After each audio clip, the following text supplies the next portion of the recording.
the amphetamine that she's testing for, she has a prescription for? Yes, sir. All right. Your report's good. You've got community service and fines to pay. Yes, Your Honor. I'll be working on that. Okay. When are you going to be out for some community service? I will, I'm gonna work that out because, I need to, I'm gonna, find some place that I can do that. Oh, you do it here. Okay. Where are you living now? Off of, 144, County Right Road around the 24. corner. I'm sorry. Right around the corner you're on. Oh, close. Yeah. Okay. Was there a reason you can't get here to do community service? No, Your Honor. Okay. Well, let's get a commitment for you to come out and do a day. When can you give me a day when you're going to be here? Any day but Sunday or a holiday. Can't do it on Thanksgiving. Okay, could I, start sometime next week then? About Saturday. Next week? Is that next Saturday? This Saturday. I'll be with my family. Let's do it next week. Give me a day next week. The first is Monday. Pick a Tuesday, day. Wednesday, Thursday. One of those days. Second, third, or fourth. Monday's fine. Let's do it Oh. Tuesday, Wednesday, or Thursday. Tuesday, Your Honor. is fine. Tuesday's the second. Okay, she'll be here, gotta be here at 7:30 on the west side of the building. Okay, Your Honor. Write it down. All right. You said Give me Tuesday? another date to come back. We're going to go into January. Tuesday at 7:30, Yes, ma'am. and that's the second. That's the second.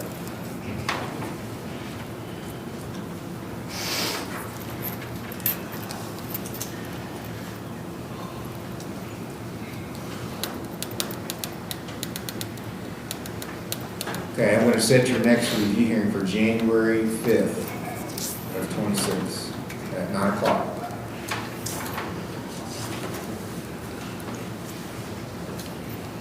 Okay. Keep up. Thank you, Ron. Thank you, Judge Kemper. Logan Brace, 2513. May I approach, Your Honor? Yes. He's at Bethesda. Fines paid. Thank you.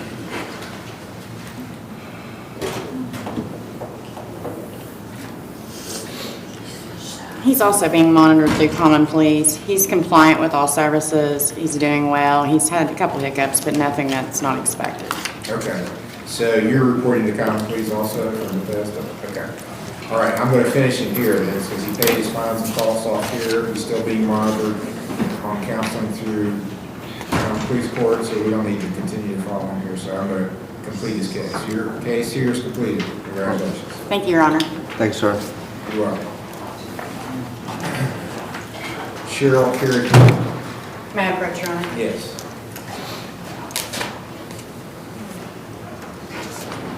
Cheryl Carey code is 13-114, 15-170, 18-2577. Ms. Carrico was the other young lady that planned to escape from treatment, All right, so, and she left treatment and she's not and we've not had any contact. here for review, so it'll be a warrant issued for failure to appear. Thank you, Your Honor. Thank you.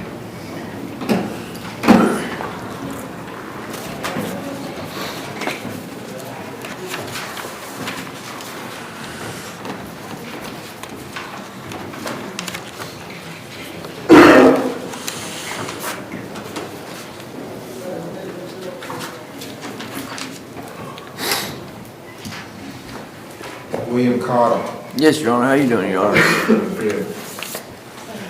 Case number is 25-18-12, 25-448. Okay, you've done all of your community service, and I'm showing all you got left is $75 on your fines. And going to OVP, is that right? I completed OVP. I'm actually in JFT recovery. I've been there for 3 months. And I think me and Mr. Cooper here, we looked it up. I think it's $175 in fines I got left because there was another charge, a criminal charge of what was it? Paraphernalia charge. You're correct, there's Yeah. 2 cases, actually, it's $175 left. Yeah. All right, so are you not at, because I have a report from OVP that you were going to go to Hawk? I did not go to Hawk. I was not accepted to Hawk. I went to JFT Recovery. I've been there for the last 90 days, and I'm still You're there. still taking methadone? Yes, sir. Okay, I want you to go do a screen, let's see what that shows. Okay. And then we'll come back after that, so go do a urine screen. All right. 10A Dement is here. Case numbers are 21-3341, 24-21-73, 25-406-407, 25-15-85. He's at Southern Hope. Outpatient. It's an outpatient client, Your Honor. Okay.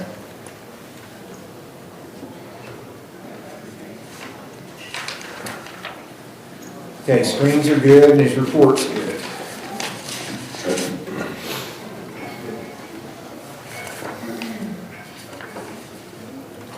Okay, he has community service that he still owes on all, well, 2 of the cases. So we gotta get that done. Yes, Your Honor. You did some since the last hearing, but you still have, like, 72 hours left, so let's get that done. Your Honor, he was here as well. Okay, thank you.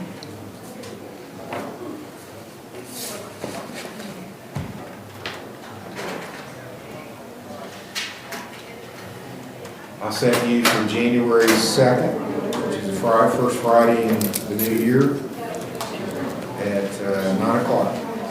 All right, thank Continue you. with your counseling, get your community service done. Yes, sir. Thank you, Your Honor. You're welcome. Haley Early is here, 2480. I think all you've got left is your community service. Met your sister at Chesapeake, right, at Chesapeake High School? Yeah. Yeah, QRT team did a event there for all the school came, so she came and talked with them quite a bit, so very bright young lady. Okay, how are things going for you? Good. Okay. Are you doing any treatment now? No. Okay. I'm showing you still have 4 days of community service, and I want just to check up on things. I want you to do a urine screen today. So go do a urine screen, come back, and then we'll finish things up. Alicia Fell, Lonnie Gillespie, Amanda Hicks, Derek Lockhart, Stephen McGinnis, Mary Morrison, Christopher Rosecat.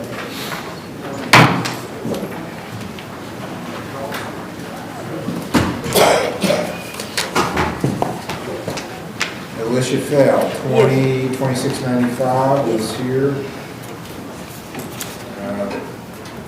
Okay, you did some community service this time. You still have 1 day left. Oh, okay. She was here as ordered also, Your Honor. Okay. Do you have a payment on your funds today? I'm sorry, I do not. No, I do not today. I have not missed a payment yet, but I can make one by Monday next Okay, week. you got 1 day community service left. When can you get that done? I can get that done also this week or this weekend, Saturday. How about next week? Okay, It's a short week this week. Yes, Got sir. Thanksgiving coming up. that would be great.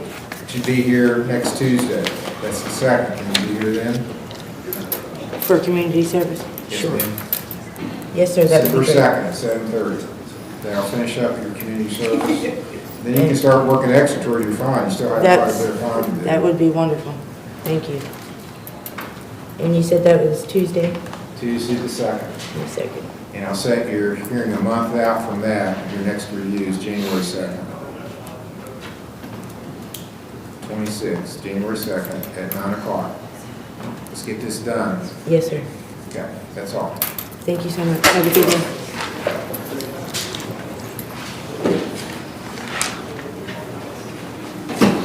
Gillespie, 24601. Bonnie Gillespie. Got a report from Orange County Recovery.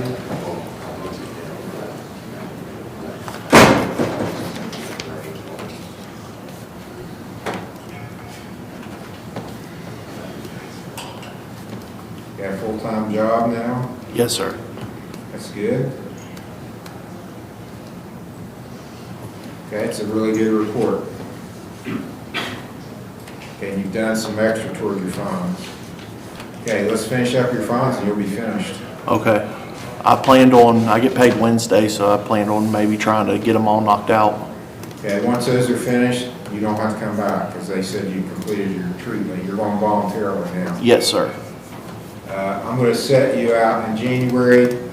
If you don't have your funds done, you will need to come back and you haven't paid, you don't have to be here. Okay. So January the 16th, 26th. I'll make a note. Get your funds paid, you're finished. Okay. Thank you, sir. Congratulations, good job. Amanda Hicks is here. 12-1804-12-456. So I'm a little confused. The girl that I talked to at the high school, is that your daughter? It's my daughter. Daughter? Okay. Yeah. All right. Yeah, she told me that I've talked really good about you. And Okay. she was very excited that she was able to speak with you. She came up and talked to me for quite a while and Yeah. brought some of her friends over. We talked. They Yeah. showed me some of the signs. They made some signs and things for the event. And Yeah. we went over those. She's Did a good really job. excited about that. Good. She's just a freshman, right? Yes. Freshman this year. Yep.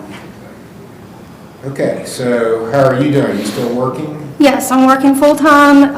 I still go to my meetings. I'm going to make a $50 payment today. Okay. Are you working at the same place? Or Yeah. Yeah. Doctor's? Dr. Stoltz's office. Okay. Yep. All right. Things has very been good. going pretty good. Okay, what about, you were at Hawk, are you finished there? Yeah, I've been done with that for a while. Okay, well, just to check, let's have you do a screen too. Okay. Go do a screen, come back, and we'll Okay. give you another day. Derek Lockhart. 24-313, 24-414, 417, he's at Southern Hope. Yes, sir. I wasn't aware that he was on the docket this morning. I didn't see it till we got here. But I got a copy of his progress report and I forwarded it to you. Okay, is that the one that came? Okay, it Yes, says sir. he's compliant, correct? He's doing well. Okay, very good. And he has done some community service since last time. Can you pay anything on your fines today? I can have my wife, I'll call my wife and have her do it over with the card. How much are you gonna pay? $15, $20. She's having it rough right now. She just got evicted. All right, well, we can pass on that. The main thing is for you to stay clean and sober. All right, I'll set your next tune for January 5th. 9 o'clock, that's your next tune.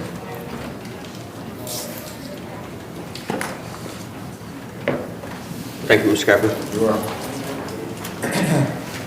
Stephen McGinnis. Stephen McGinnis is 24-808-810, 24-25-70. Your Honor, if I may, I have a note that the last time Mr. McGinnis was here on 10/20, and when he was here, he was ordered to be here in person this time and have community service, no excuses this time. Okay, what do you say about that, Mr. McGinnis?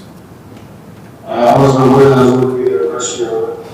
Have you done anything on your I've case? done 20 hours on the police service, at 10 hours left. I was going to put it in this weekend. I've not received anything, Your Honor. Have you turned anything into probation? I get my case was ready. I turned it in this morning.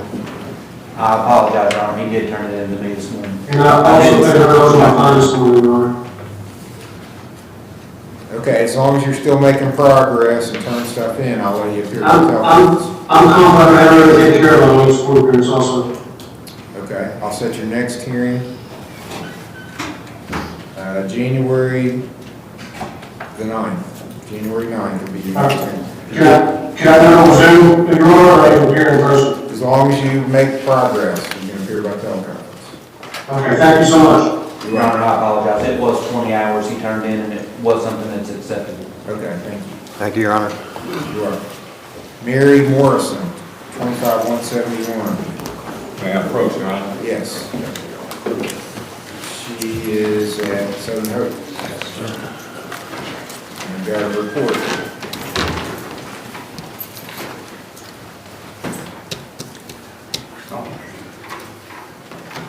It says you're compliant. Still working on some stuff? Yes, sir. Yeah.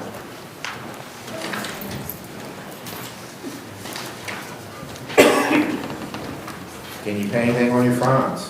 Not today, Okay. but I will. How much do I exactly owe so I can, I'm showing 325. 325? Okay. All right, I set the next hearing in January the 9th, 26, 9 o'clock. Thank you, Your Honor. Keep working. Yes, sir. Christopher Roadcat. 23,646, 21,1172.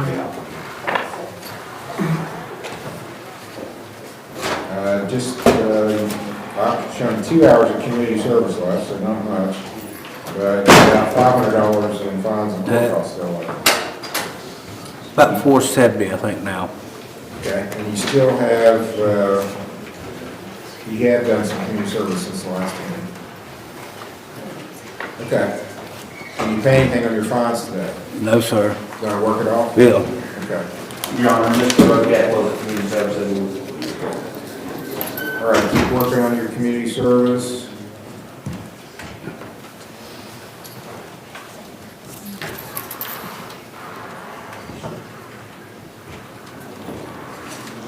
I'll make yours January 5th. January 5th of next year, 9 o'clock. State of Ohio recalls Haley Early.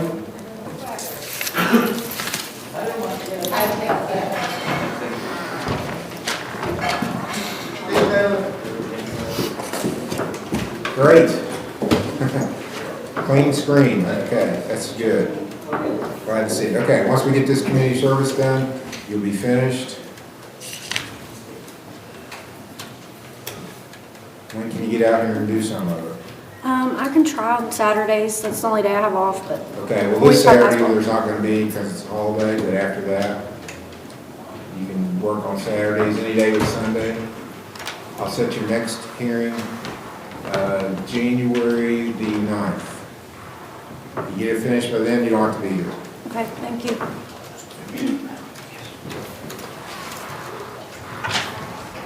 State of Ohio recalls William Cottle.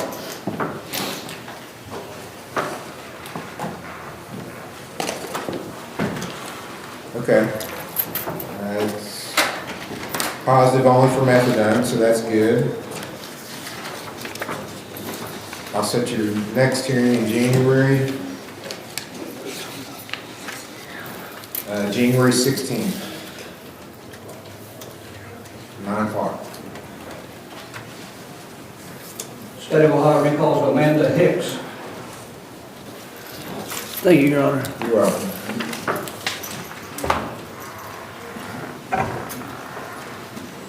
I didn't know you were taking methadone.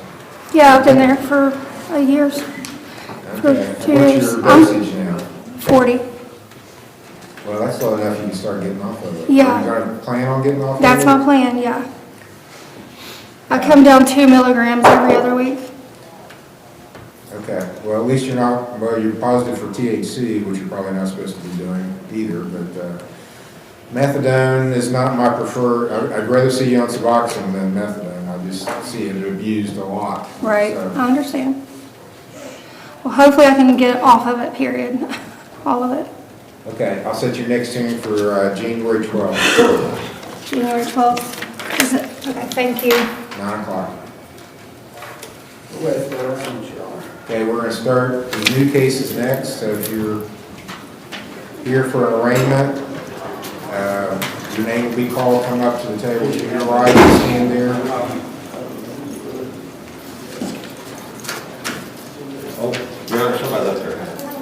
hat left in here. Okay, when your name's called, come up to the table to the right, stand there. I'm going to go over the charges with you.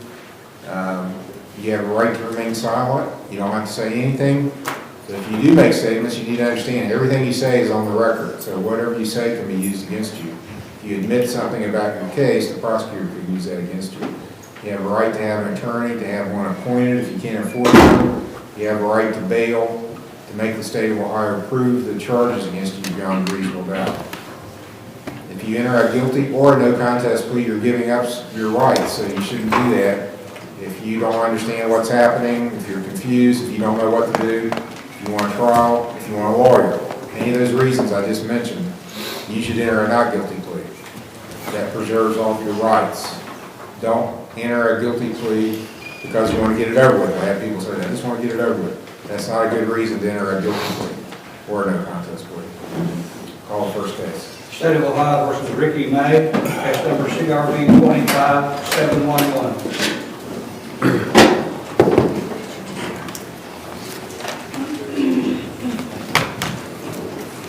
Mr. DeWater's case.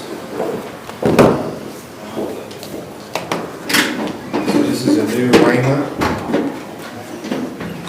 Yes, it is, Your Honor, and we'd waive a reading of the complaint, waive any defects in the time and manner of service, and enter not guilty plea today.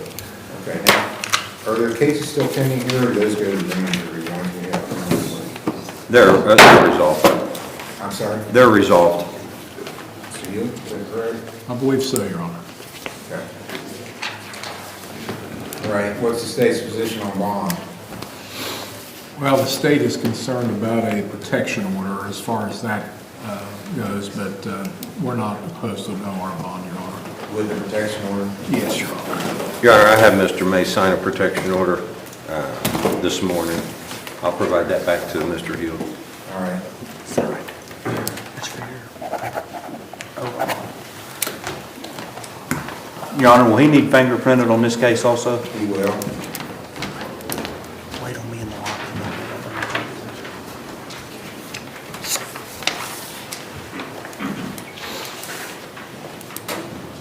Okay, so I'm looking, just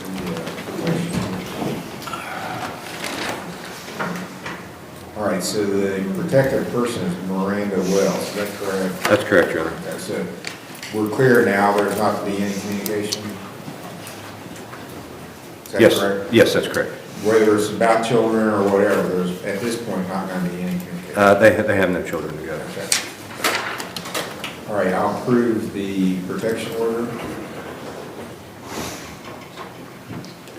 Judge, I have some cases with you on both the 8th and the 15th. I don't know if you have room on either of those days. It's not very far out.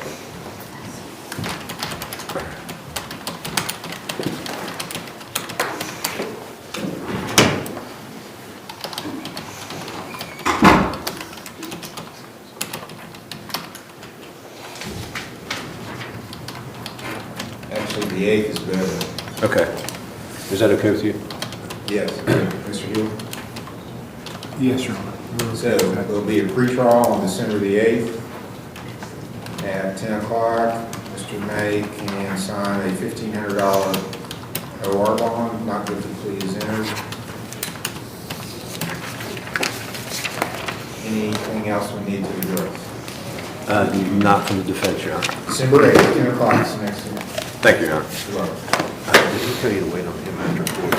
State of Ohio versus Zachary Norman, case number CRB 252904. How you doing, Your Honor? Fine, how are you? You're Mr. Norman, Zachary Norman? Yes, sir. All right, Mr. Norman, the state's filed a complaint against you alleging that on November 20th at 11:20 p.m. in Fayette Township, you were operating a vehicle under the influence of alcohol or drugs, or a combination of those things. The state's alleging that you took a test by a urine sample, so those go to the lab for testing. It takes a while to get the results, so I don't have any results today. Yes, sir. It's alleged to be your first offense. Under Ohio law, on a first offense, the maximum penalty you face is 6 months in jail, $1,075 fine, 3-year license suspension. That's the most that you can be sentenced to if you're found guilty. Yes, There's sir. a minimum, so there's a level that I can't go below if you're found guilty. And that's 3 days in a treatment program, $375 fine, and a 6-month license suspension. Do you understand that charge and the possible penalties? Yes, sir. And it appears that's the only charge against you. What plea do you wish to enter to this charge? Guilty. Guilty means you're admitting it's true. Now, at this point, I don't have any test results, so it's up to you. You can wait and see what the test results are. I have no idea what they're going to show. Maybe you've got a better idea than I do. Yes, but sir. I have no idea at this point. So Yes, sir. the state doesn't have that evidence.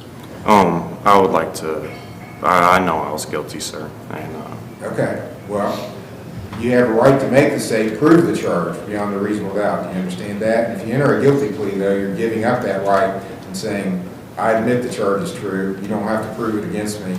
I'm going to admit it. That's what a guilty plea means. Do you understand that? yes, sir. And I just, I'm not trying to talk you out of it. I want to make sure you understand what it means to enter a guilty plea and what your rights are. yes, sir. I am a little bit confused, but I do know that, I did make that mistake, and, I would like to just face it like a man and, get over with, go ahead and learn from my mistake. And, I know that I was guilty, sir, so. Okay. All right, well, I'll accept your guilty plea then. I'm going to read the statement. I also wrote a statement to the court, and I'm going to read that into the record. You can make a statement if you want to in response or an explanation, or you have a right to make a statement to the court before sentencing. You don't have to. It's up to you, but I'll give you that opportunity after you hear what the officer has to say. Okay. So the officer wrote this to the court. On November 20th, I was called to assist South Point Police Department on a traffic stop with a possible impaired driver.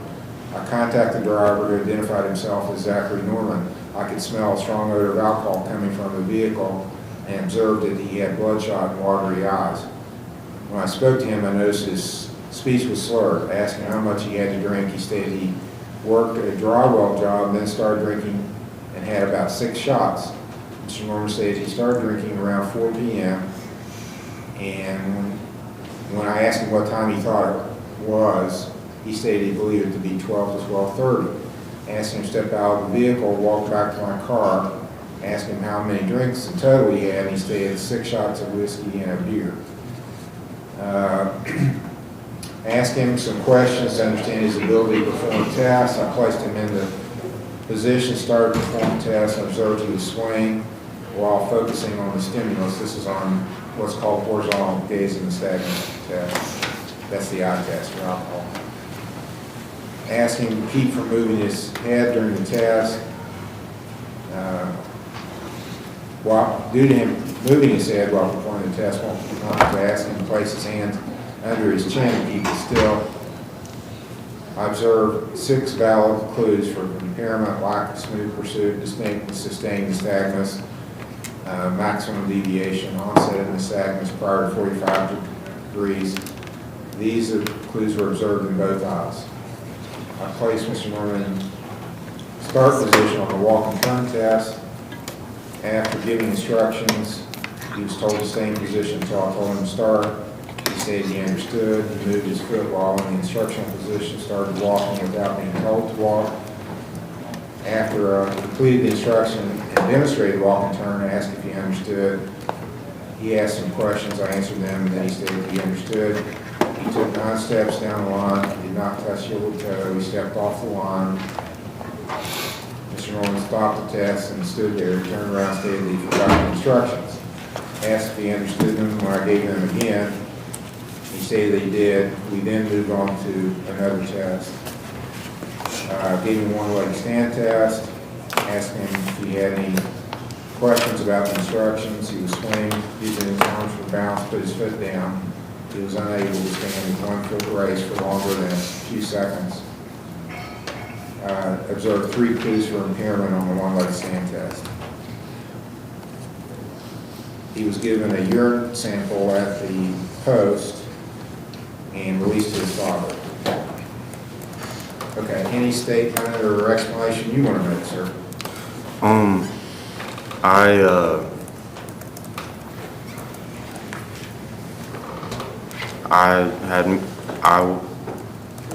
It was the worst day of my life, sir, and everything he said was just about right.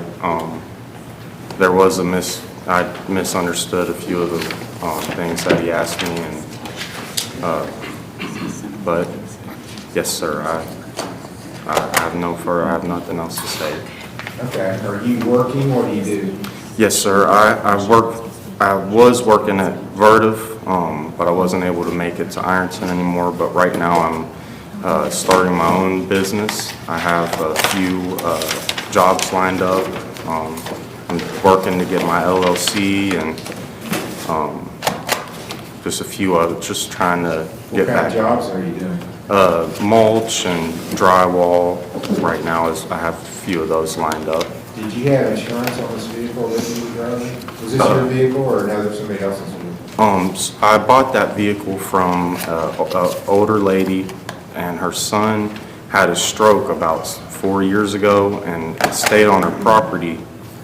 So I had just bought it about, maybe about 3 weeks ago. And so I was in the process of trying to find out how to get it legal, where it was, she sold it to me, and then when I finally found the title, because I was going to work on getting a built title for it, but then she informed me it was in her son's name, and then I tried to get a hold of her son, and he's in a hospital, like where they take care of him and stuff, so I couldn't get a hold of him. So it's still titled to him? Sorry, sir. The vehicle's still titled to him? Yes, sir. Yes, sir, still titled to him. And so probably no insurance then? No, sir, no insurance. Okay. You don't have another vehicle in your name? No, sir. Okay. Well, the reason that's important, I'm not going to be able to give you, if you had insurance on a vehicle, I could give you a permit to drive during the time of your suspension, but I can't. If you don't have an insured vehicle, I can't give you a permit to drive. Yes, sir. My mother-in-law was telling me about that. I was going to ask you about that. If you want to come back, if you want to get proof, if you want to get a vehicle insured to you, you have a valid license. He didn't charge you with anything with regard to your license, so I assume it's valid. I can give you a permit, but I'm not going to give it to you now till I know you've got a vehicle that you can drive that's legal. Yes, sir. Okay. So my father's truck, he said he would let me use it to get to work and stuff. If I was able to get that insured, like if I could get on the insurance for it. You can bring it in. You can talk to your probation officer about it. Okay. Getting the permit. Yes, sir. Okay, anything else you want to tell me? No, sir, Your Honor. Okay, well, since you pled guilty and accepted the responsibility, I'll give you the minimum fine. The minimum is bad enough, $375, so I'll impose a $375 fine. I'll order you to pay the court costs. Yes, sir. That's $125. I'm going to give you a 6-month license suspension, that's the minimum, and that started today. Okay. So the 6 months starts today, 24th. I'm not going to give you a permit until you bring in some proof that you got an insured vehicle to drive. Yes, sir. 30 hours of community service. We have a community service program here. That's 5 days. You can work any day but Sunday here at the court at 7:30 or a holiday. Okay. And Mr. Cooper's in charge of that program, the community service program. Yes, sir. You'll be on probation for 2 years. I'll make it a level 4 probation. You'll have a review hearing on June the 8th, so you got till next summer to get this stuff done. If you don't have it done by June 8th, you got to show up for a hearing. If you don't show up for the hearing and don't have it all done, that's the only way you can go to jail. I do not want you to go to jail. We've got plenty of people in jail. Yes, sir. You going there too. Yes, sir. And it's a pretty nasty place, actually, so you don't want to go there. Absolutely. So get this stuff done and you can stay out of jail. If you don't, if you blow it off, jail's the only alternative I've got. So Yes, sir. Get it done by your review date, or show up and explain why you didn't get it done, and that you're working on it and make progress toward getting it finished, or you'll have to go to jail. 20 days in jail suspended, so you don't have to do any jail time unless you blow off what you're supposed to do. Yes, sir. And I get plenty of people that do blow it off. Yep. Unfortunately, my older brother is someone that, not here, but I've seen him do that, and then now he's in prison, so Okay. and I have kids, so You got kids? yes, sir. Okay. Well, learn from this experience, go on and have a good life and put it behind you. You're, Yes, sir. you know, trying to get insurance now is going to be harder. It's hard enough. So you are what, 23? Yes, sir. Okay. 23-year-old males are kind of high risk. Yeah. So your insurance is already high. Yeah. And then you add an alcohol or drug-related offense on top of it, it goes up higher. But eventually it'll drop off. If you don't have any more things on your record, it'll eventually settle back down to where it needs to be. So you just have to keep your nose clean for a while. Yep. And then it'll get better. And Yes, go sir. on and do what you need to do. Especially if you got kids. You got one or more kids? I have 3 kids, sir. 3? Yes, sir. Wow. You're a full-grown man already at 23. You need to, that needs to be your top priority. How old are your kids? I have a 6-year-old, a 3-year-old, and a newborn that was just, my son was just born a few weeks ago. Okay, well, congratulations. You got, you need to be staying at home. Yes, sir. I had 3 kids too. Yeah. When you have 3 kids, the running around at night's over, man. You need to And be it at home. is. It's behind me now, sir. Getting up in the morning and go working every day so you can take care of those 3 kids. Yes, sir. That's going to be, that's more than a full-time job. Okay, but Yes, that's sir. the most important job you got. It is. They're watching you, Yep. modeling themselves after you, whether you know it or not. They're modeling themselves after you. And what you do is really important. Yes, So, sir. model to them what you want them to be down the road. Yes, sir. 20 years from now, it's going to make a difference. I will. Okay, I think that's, I didn't mention this. You have to go, this is a pretty big requirement. You gotta go to that 3-day school Okay. rather than go to jail. Okay. But Yes, you have sir. to pay for that. So here's the way that works. There's one here in Lawrence County, and Mr. Major will give you the information on how to get signed up for it. That's your probation officer. Okay. But you don't have to go to the one here. You can go to any one that's approved by the state of Ohio, and there's multiple ones around the state. And you have to pay for that, sir? You have to pay for it, and they all charge different. I know the one in Chillicothe, it's $200 cheaper than the one here. So if you want to run up to Chillicothe, go there, that's fine. As long as they follow with the court that you went there and successfully completed it. You can go, and that's not the only 2. I'm sure the big cities have multiple ones, but there's only one here in Lawrence County. I know there's one in Chillicothe, and Cincinnati, Columbus probably have multiple ones. And you just need to ensure that it's one approved by the Ohio Bureau of Motor Vehicles. So Yes, sir. it's an inpatient program, you gotta go stay for 3 days. And you live in West Virginia, right? You got a West Virginia driver's license? Yes, sir. They're gonna require it too. So I know I've had several people over here that say the West Virginia DMV will not reinstate you until you file proof of that being completed. Okay. So until I finish that school in West Virginia, won't give me my license back? That's my understanding. Yes, sir. That's okay. Okay, so you're gonna go meet with Mr. Major, and you leave the courtroom, make a left turn, go over to that counter on the west side of the building, that's the probation rights to the clerk's office. You're gonna go to probation, meet with him, and give you some paperwork to sign.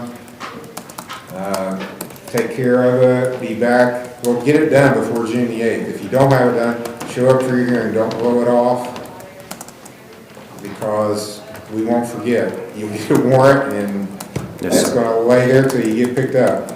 Yes, sir. I'll get Just that take care done. of it, and go ahead and live your life and have a good life. Put my Take best care of foot those forward. kids. All right, go see Mr. Major, you're free to go after that. Thank you, Your Honor. You're welcome. State of Ohio versus Travis A. Gerald, case number TRC 252913, A and B. Sir, you're Travis Gerald. Yes, sir. Mr. Gerald, it's alleged by the state that on November 21st at 7:42 p.m. in Perry Township, you were operating a vehicle under the influence of alcohol or drugs.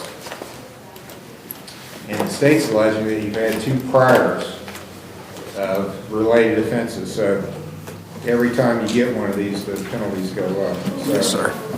this is alleged to be a 3rd offense within the look-back period. So on a 3rd offense, it's alleged you took a urine screen. So those go to a lab in Columbus for testing, and it takes a while to get the results. And I don't have results today. I won't have for quite a while. But let me go over the penalties with you. So on a 3rd offense, the minimum penalty is 30 days in jail, $850 fine, and a 2-year license suspension. That's the least you can get if you're found guilty of a 3rd offense. The maximum penalty on a 3rd offense is 1 year in jail, $2,750 fine, a 10-year license suspension, and if the vehicle was titled to you, the vehicle can be forfeited in the state of Ohio.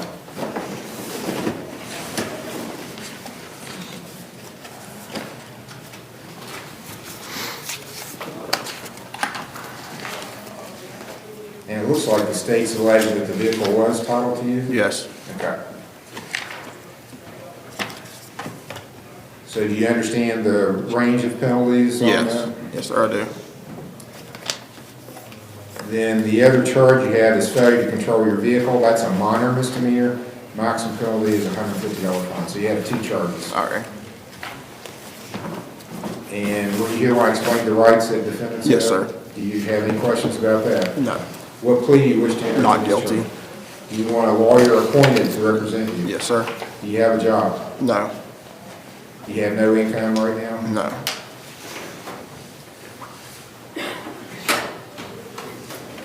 I'll appoint Mr. Smith to represent you. Entering a not guilty plea for you. This is a urine test, so they've been really slow getting these back recently.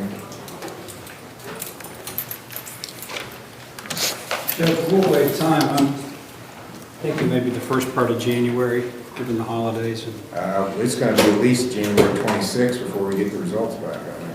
I could do January 26th. Okay. We'll wait. January 26th will be the next hearing. Be a pretrial then at 10 o'clock. Defendant waives for time constraints. He can sign a bond of $1,500 OR. January 26th is the next hearing at 10 o'clock. Fingerprints, Your Honor? He will need to go get fingerprints, so Mr. Cooper will give you paper to take to the jail to get fingerprints. January 26th. This is your next hearing. Yeah, write that down. 10 o'clock. Please call him after the first hearing, January 26th.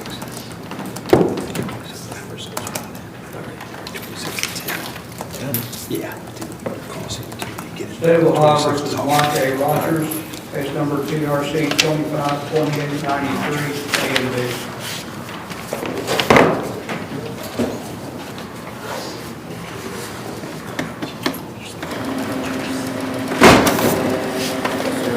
Mark Anthony Rogers. Yes, sir.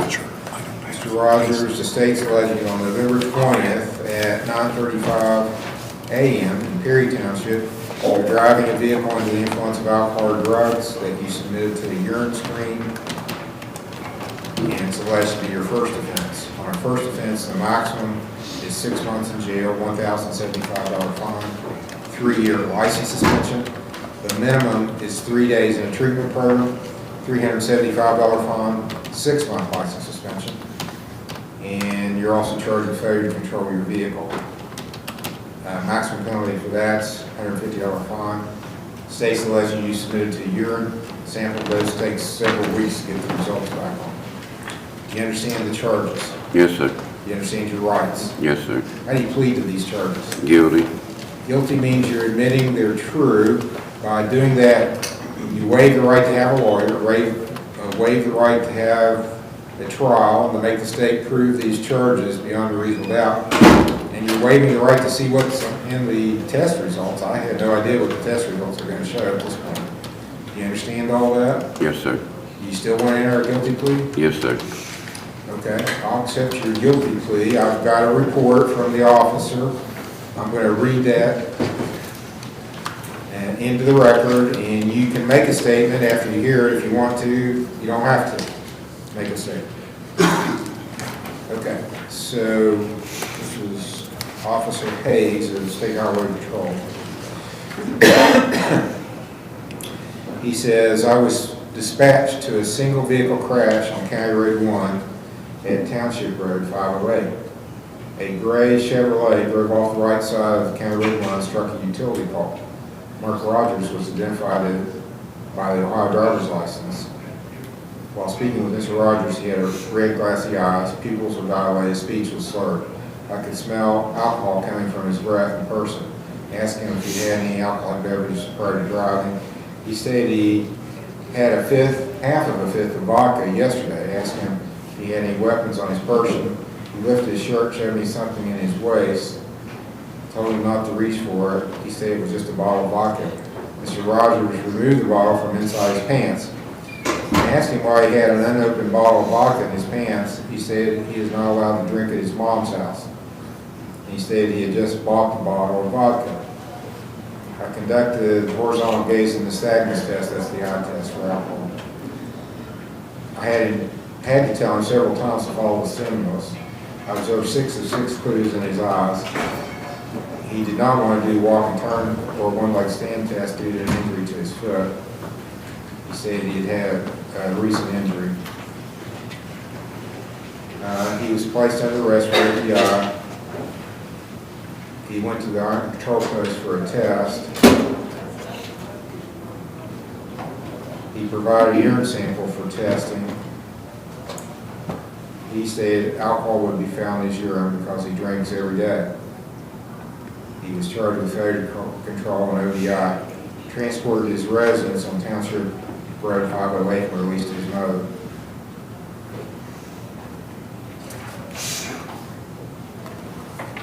Okay, do you have any statement you want to give, sir? No, sir. It's all true.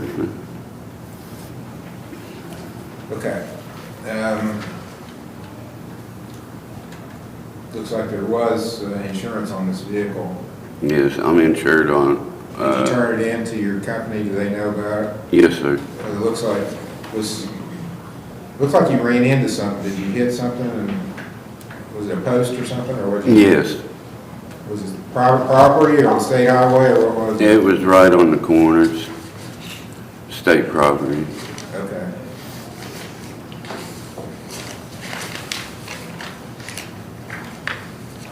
Anything else you want to tell me about it? No, sir.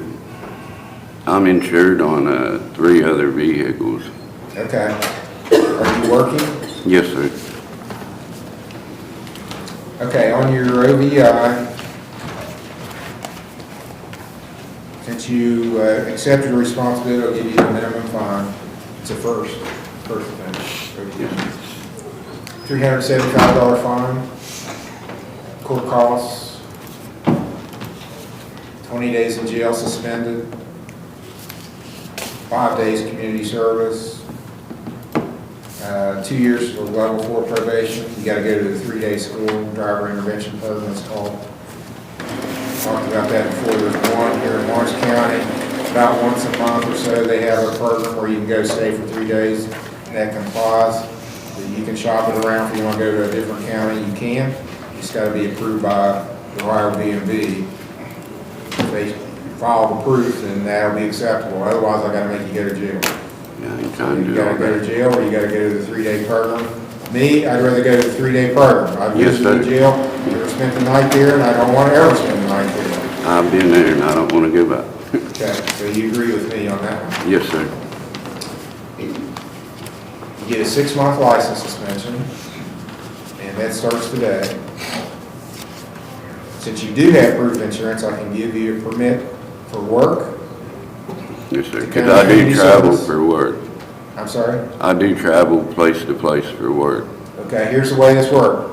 I'm gonna give you a permit that says you're allowed to drive for work. So if you get pulled over, and it's 1 o'clock in the morning, and you're up in Sandusky, Ohio, you're gonna have to prove to a judge up there that you were on your way to work, okay? I'd say, so. Yeah, I go to South Shore and Portsmouth and places, Wheelersburg, places like that. Okay, so you're staying in the locale. Yeah, great. Never had any trouble in Ohio or West Virginia with my permit, but we have had some Kentucky courts kind of get people in trouble.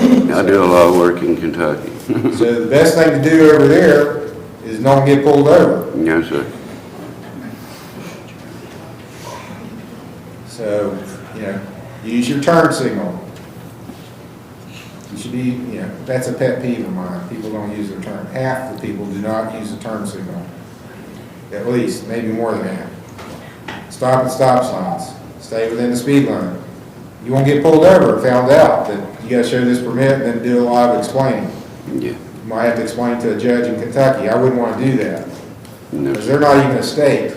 They are a commonwealth. Yes. So sometimes they don't like to take orders from Ohio judges. So the best thing is don't get pulled over. Okay, you gotta go to the dip school, you gotta do 5 days community service, you got a review hearing on June the 8th of next year. You're gonna meet, you don't have to write it all down because it's gonna be on a piece of paper you're gonna get when you leave. And if you forget, I should have told this before, if you forget or lose your piece of paper, guess what? It's on the piece of paper here at the court, and not only is it on a piece of paper, more importantly now, it's on a computer. Yeah. Eventually, we're gonna eliminate all the paper. That's the goal we have here by, when I leave, we're not gonna have any paper. It's gonna be totally paperless. I don't know if that's a good thing or not, but it's a thing. It's what's happening in a lot of courts. So, if you got a smartphone, you've got a smartphone. Everybody has a smartphone, right? Yes. You can pull up the court's website on record search, you can put your name in, your case comes up, tells you what you, because I'll have people come in and say, well, I didn't do it because I lost my paper, I didn't know what I was supposed to do. Is that really a good excuse? No, it's not a good excuse, because it's on the record here at the court. It's not going away because you lost your paper. You gotta do it. You can pull it up, you can call the clerk, you can find out what you're supposed to do. You can't just blow it off. But people come up with the flimsy excuses. So on the failure to control, I'll impose a $50 fine. You're to see Mr. Major in the probation office, and then you're free to go after that. But it's not going away. You got to take care of it. Oh, yes, sir. So go see him, get your paperwork, start taking care of business. All right, thank you, sir. You're welcome.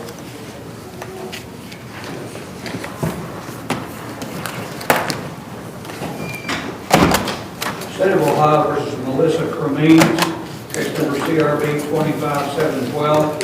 State of Ohio versus Clarence Crum, case number CRB 25713.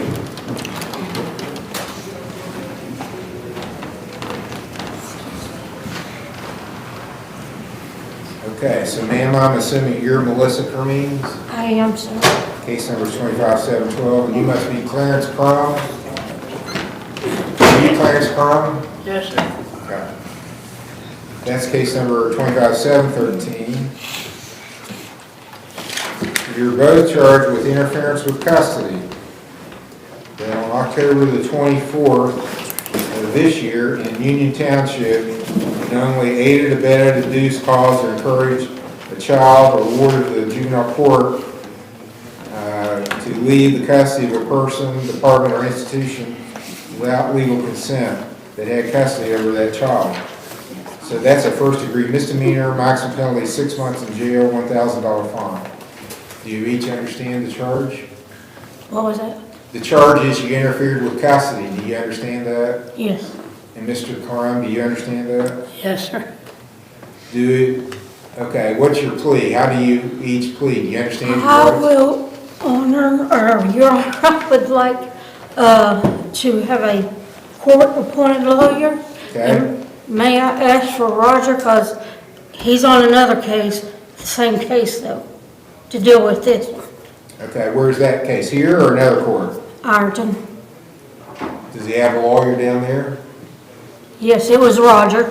Roger Smith? Judge, I just heard, I do represent her in Ironton on a CPS case. You're representing Ms. Cremings or? Mr. Reeds, yes. Miss Cremings? Yes. Okay.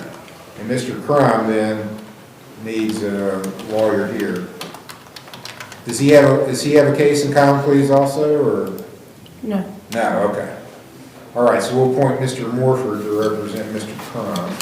And Mr. Smith, I'll appoint you to represent Ms. Cremings since you're representing her in the other court. Yes, sir. And we'll enter not guilty pleas for both.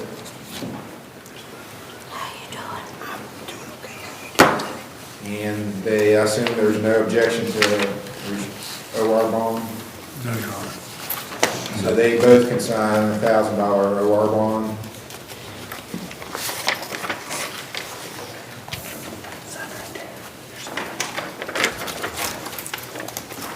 Is there a court date? What's the case down in common pleas? Is it? It's a dependency, neglect and dependency case. Okay. Is the Probate allegation. juvenile court? It is, Judge, in front of Judge Sanders. We Do just. you know what date that's Check and see real quick. We just had a hearing last week, so I don't see my calendar, but I'll look. That's assuming we want to wait till there's a hearing down there before we come back. I don't know, that may not necessarily be true. Your Honor, what I have been able to determine and glean from the statement of the police officer is that they have a child that is in the custody of Children's Services, and apparently that child left foster care and came back home to them, and then they didn't report it right away. And so our main concern is to make sure this doesn't keep happening. Okay. Judge, we were there just on Thursday. It's on my desk to be counted. I don't know the new date. So we were literally there 4 days ago. All right, maybe a month then? It'd be fine, Judge. My January availabilities, or December, I can do the 19th or 22nd. That's about a month out. 22nd's good. What about you, Mr. Moore? I'm here then, Your Honor. Okay, let's set it for the 22nd of December. December 22nd will be the next hearing. Both these cases for the pre-trial. December 22nd. Not guilty plea is entered for both. Is there any kind of protection orders or anything you want in place? No, Your Honor, there's, the Children's Services orders should be sufficient to. Pause any orders from Children's Services. Have any questions, comments? You want fingerprinted, Mr. Jill? Fingerprinted? Did you get fingerprinted at the jail? I mean, that's required, right? Fingerprinted at the jail. Well, now they say that. She says she's not fingerprinted. I'm not going to require it in this case. Okay, that's all. Thank you, Your Honor. Thank you, Judge. You're free to go, sir. Okay.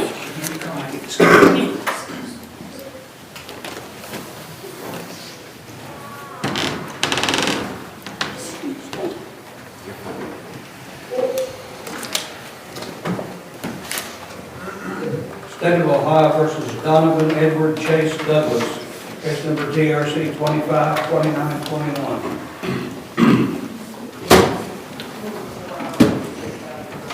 You're Donovan Douglas? Yes, sir. Mr. Douglas, it's alleged that on November 20th at 11:01 p.m. in Fayette Township, you were operating a vehicle under the influence of alcohol or drugs, submitted to a urine test, that this is your first offense.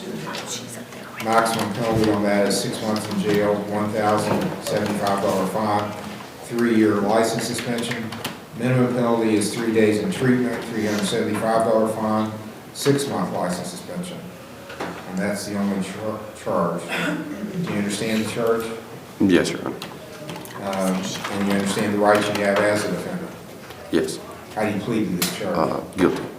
Guilty means you're admitting it's true. By doing that, you waive the right, one, to see what the results are on the screen. I don't know what they are, and it'll take several weeks to come back. You're waiving that right. You're agreeing that you are guilty of driving a vehicle impaired under Ohio law, and that you can be found guilty of the charge. Do you understand that? Yes, Your Honor. Is that what you want to do? Yep, I'm definitely guilty. It was a Okay, I'll accept your bad guilty mistake. plea. I'm going to read the officer's statement. November 20th at approximately 11:15, I was informed that South Point police officer was requesting a trooper to assist with a possible impaired driver on an active stop. Related to the South Point officer had two separate vehicles stopped. Drivers of the vehicles both subsequently admitted to consuming alcohol prior to driving. I responded to the traffic stop at US 52, milepost 19 in Fayette Township. Arrived around 11:32. When I arrived, the trooper was performing field sobriety test. The other trooper was performing field sobriety test. I made a driver's side approach, contacted the driver, who identified as Donovan Douglas. I detected an odor of alcoholic beverage coming from the vehicle's eyes were bloodshot and water. Mr. Douglas informed me that his license was suspended, that this is the first time I've ever had a few drinks and drove. Asking what he was stopped for, and thought he was just trying to get his buddy home because his buddy was a lot more gone than he was. Spoke to the officer, informed me they asked Mr. Douglas that he paced him at 64 miles an hour and the other vehicle at 70 miles an hour. When he made a lane change to get behind the front car, Mr. Douglas proceeded to follow too closely, hindering him from getting over. Officer Hutchinson proceeded to initiate a traffic stop on both vehicles.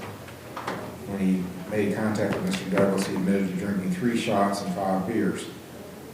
I asked him what took place. He admitted to being in his brother's house where they drank. Admitted he had consumed 2 shots and 6 beers. He admitted that he shouldn't have drank and drove. I asked him to step out of the vehicle, directed him to the front of the patrol car. I asked him what type of alcohol he consumed. He said Evan Williams bourbon and Budweiser. Asked him if he'd had any recent head injuries or ear infections. He had no head injuries. He said he'd had an ear infection 2 weeks ago. Asked if he had any issues with fluid in his ears. Reported he doesn't have any fluid in his ears. Asked him if he had any kind of back or leg issues that would prevent him from walking straight. Nothing health-wise is affecting him. I checked his pupils to ensure they tracked equally, presenting no resting nystagmus. His pupils were equal in size. I administered horizontal gazing nystagmus. I saw 4 clues while doing that test. He said they started drinking approximately 4:30 p.m. The last drink was approximately an hour before driving. I gave him a portable breath test, and it showed a result of .108. Walk and turn test, there was a clue, and 2 clues on one-leg stand. He was placed under arrest, performed a search of his person, secured him back to the patrol car, and he was given a urine test at the patrol post, which was sent to the OSP crime lab for analysis. Okay. Anything you wish to say, sir? Other than that's probably the biggest mistake I ever made in my life. I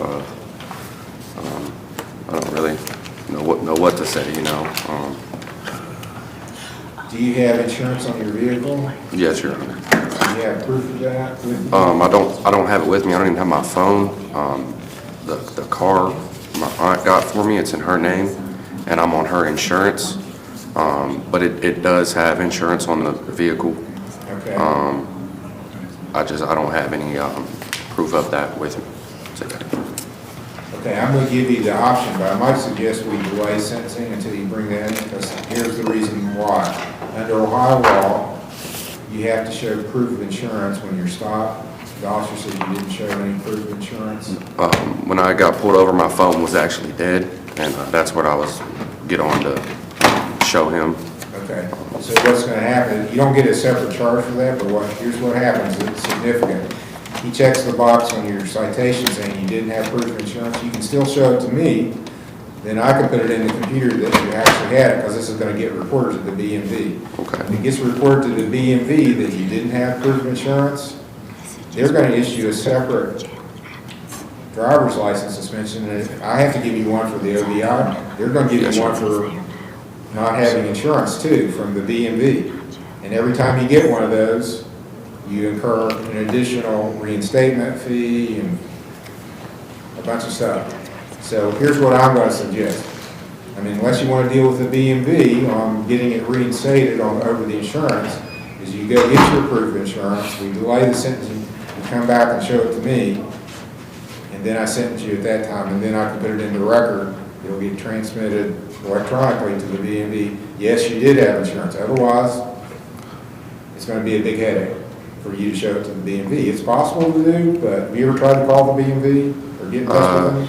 I've maybe been there a couple Everybody times. that drives in the state of Ohio is calling in there. There's like 11 million people living in the state. How many of them drive? They're all calling the BMV all the time.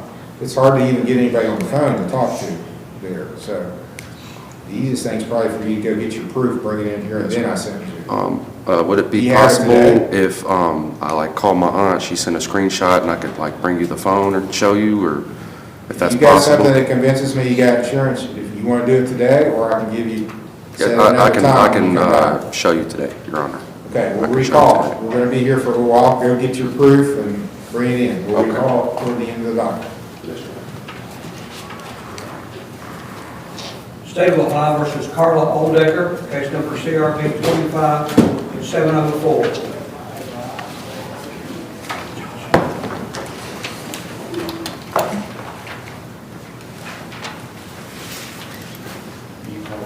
Yeah. And ma'am, you're Carla Oldecker. Correct, yes. Ms. Oldecker, you have a bad check charge that alleges that on October 20th of this year, you issued a check number 1254 in the amount of $301 payable to Deeds Eye Care, knowing it would be dishonored. That's a first-degree misdemeanor, maximum penalty 6 months in jail, $1,000 fine. Do you understand the charge? I do. Do you understand your rights? Yes. Yes. How do you plead to this charge? Not guilty. You want a lawyer appointed to represent you? No. Do you have a job? Yes. Okay. Are you going to get your own lawyer, or how do you want to proceed? Looks like, Your Honor, that I was gonna say, I took care of the You check. paid it with... Yeah, I do apologize. I'm going through a separation, and I wasn't the one in charge of finances, so I wasn't aware that the check. Okay, you paid it on November 20th, it looks like? Yeah, just last week. As soon as I found out about this, I went and took care of it. How's the state want to proceed? we would dismiss the charge with the payment of court costs. I have a copy. You're okay. They gave me Okay, we can extras. keep that copy? Yeah, you can keep that copy. I have Okay, extras. can you pay the court costs, ma'am? That's fine, yes. Can you do it today, or you need time? I can do it today if I can go get my card and stuff, yeah. Okay, we're going to be here till 4. Okay. The clerk's office to the right. Bring it in, pay the court costs, and the case will be dismissed. All right, thank you. Right.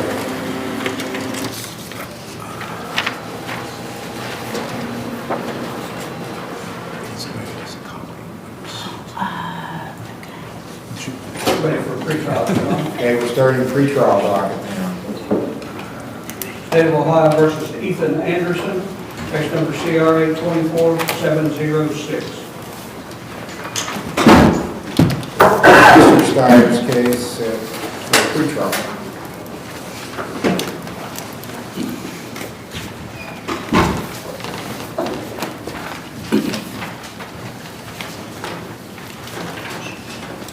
He's a UFR.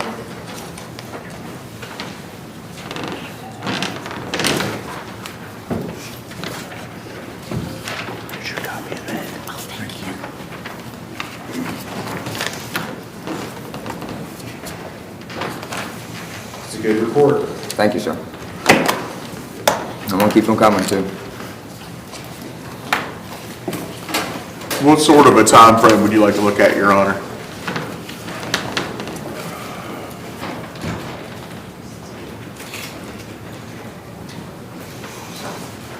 Well, at least a month into January probably. He needs to start working on his fines too. I've got a few dollars I can pound it today. I know it ain't much, but I can probably put like 5 or 10 on it. I know every dollar counts.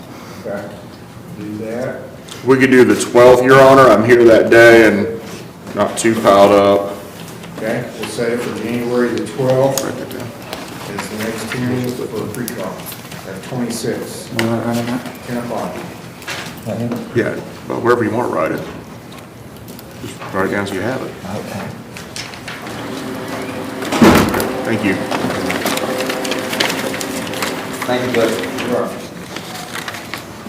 State of Ohio versus Austin Davis, case number TRC 25-1966, A, B, and C. Mr. Steyer's case, pre-trial.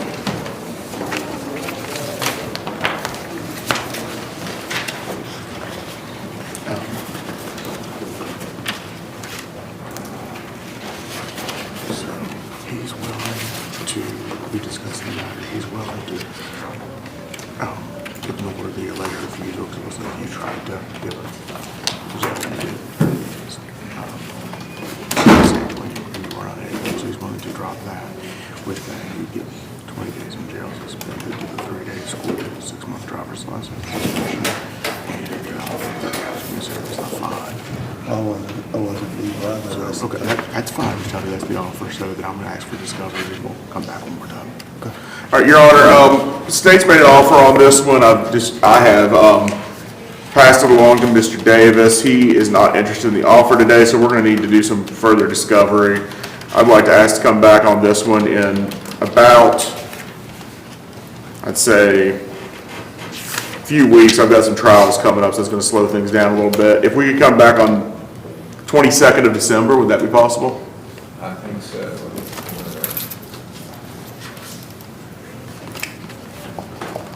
Yes, December 22nd will be the next hearing. Thank you, Your Honor. 10 o'clock. Yeah, Appreciate it, brother. no problem.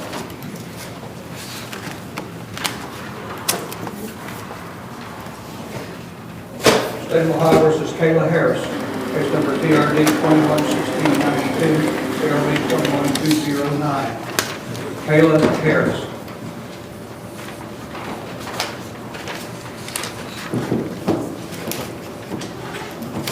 When I checked out there last, Ms. Harris hadn't checked in. Okay. All right, I'll issue a bench warrant for failure to keep.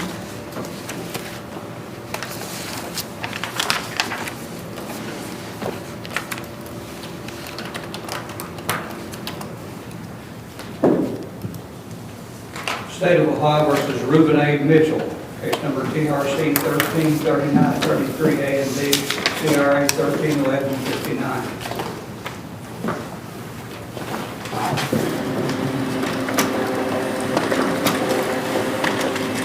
Yeah, I actually have this one to review. Yes, it's a review. I'm not sure why they put me on the docket as a pretrial.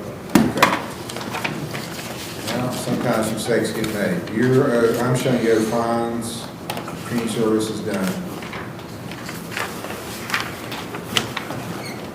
You have a payment on your fines today. I'll be able to make a payment Friday before my next, try to make a few payments before my next hearing. And actually my work schedule just been changed to 4/12, so I'll try to start doing some community service on the weekend. Okay? Mondays or Fridays for your next hearing? I would prefer a Monday.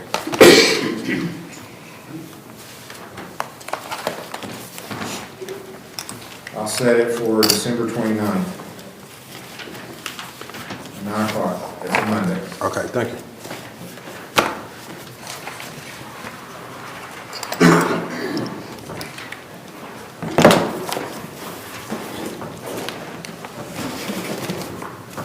State of Ohio versus Shelby Frazier, case number TRC 252357, A, B, and C.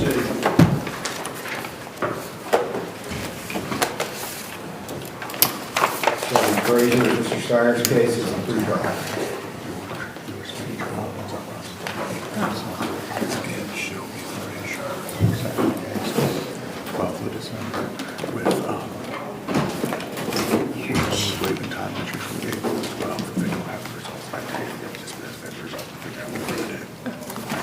Your Honor, this is the case we discussed earlier. I have a judgment entry here setting trial for the 12th of December. I went ahead and put a pre-trial at 10 o'clock the same day so that because I think we're going to figure out what we're doing pretty quickly that day. So if I can come forward, Mr. Hill's already signed the entry, I can bring it forward to you. Okay. This case will be continued to December the 12th for another pre-trial, 10 o'clock.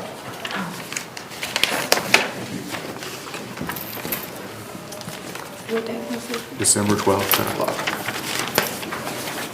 State of Ohio versus Bryce McGinnis, case number TRD 252808, A and B. Bryce McGinnis.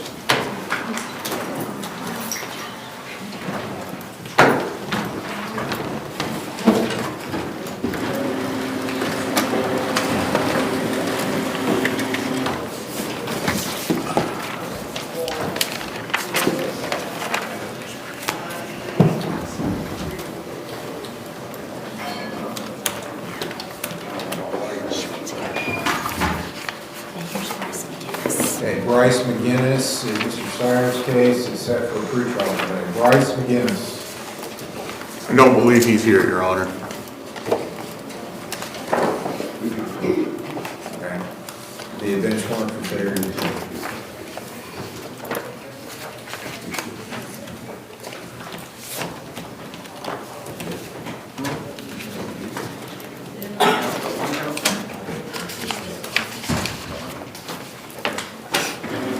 State of Ohio versus Callie Rogers, case number CRB 25411.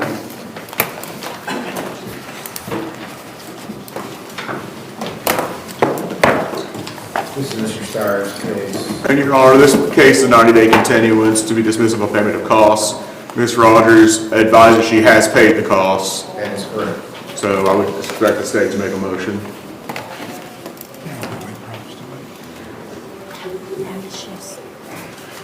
Haley Rogers.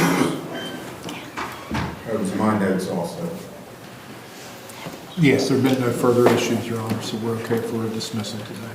Case will be dismissed. Thank you.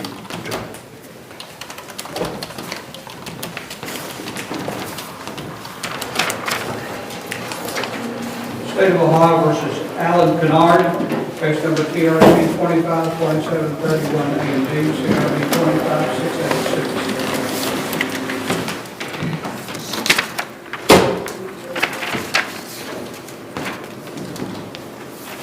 Okay, and Mr. Kennard, right? Have you hired an attorney, sir?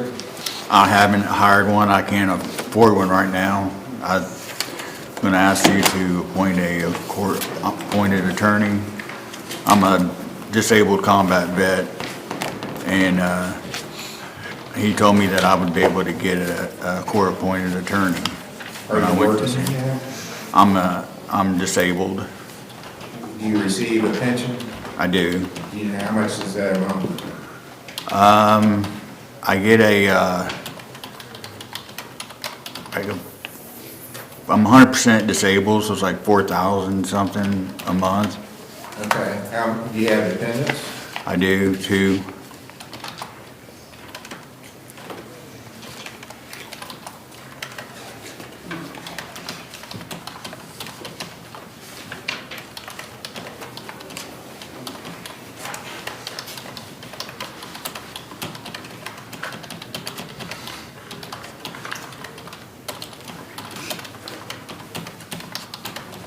Well, there's a scale, that's what I'm looking for, there's a scale, how much you can make, so you're making close to 50,000 a year, right?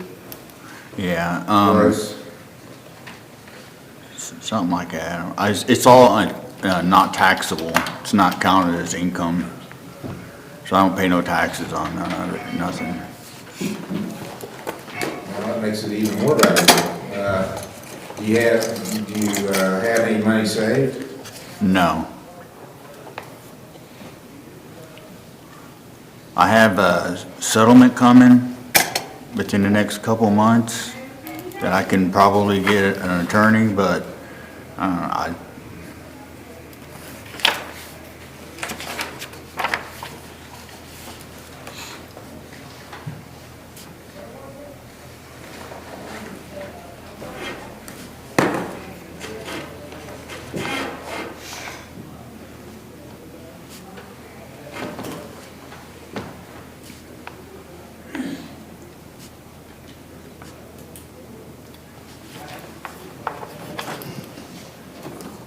And I did want to say that I did go and get the fingerprints and stuff that I needed to get, Okay. and I have the paperwork for that. Is there anyone else in the household that works besides you?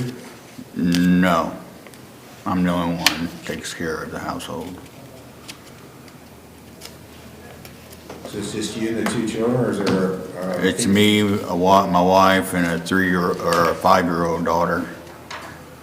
And your wife doesn't work? No, she goes to school.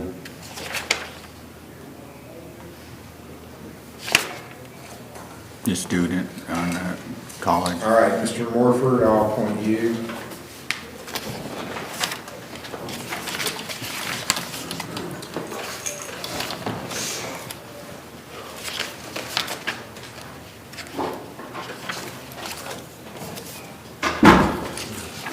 I can set it for the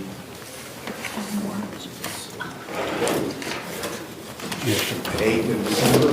Are you available the 8th of December? Yes. You are, Mr. Morford? I'm sorry, Judge. You're available December 8th? Yes, Judge. Okay, December 8th will be the next hearing, pre-trial at 10 o'clock. Thank you, Your Honor. You're welcome.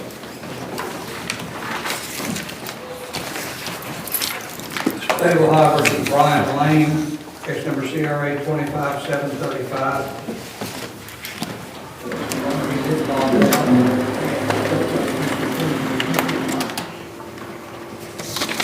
All right, Brian Lane.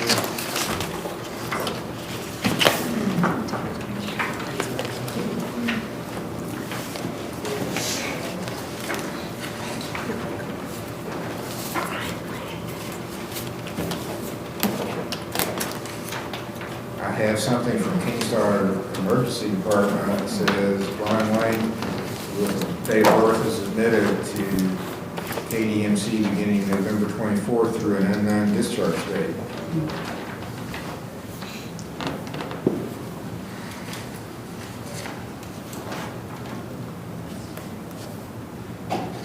He posted a bond with Sowers Bond.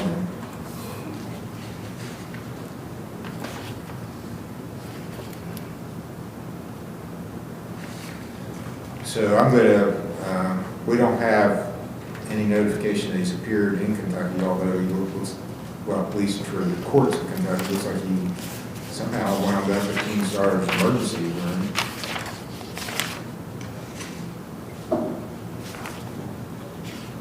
So,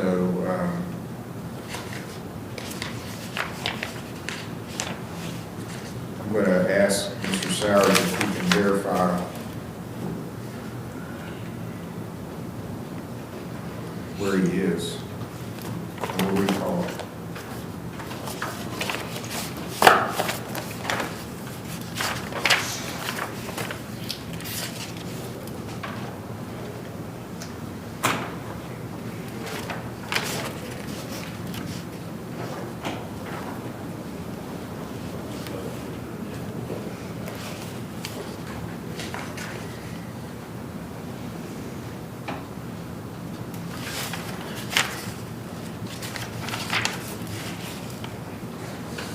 So I'll recall that later in the docket.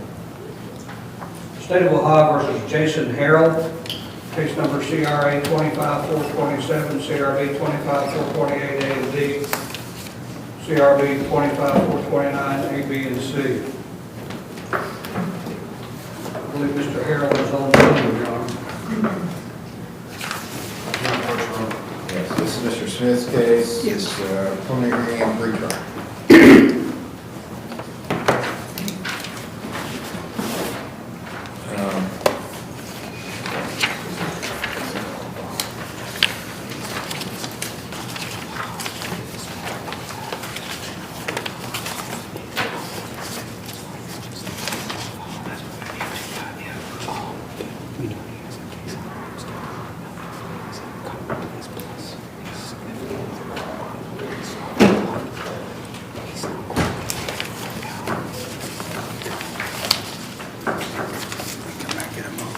Yeah, I feel that.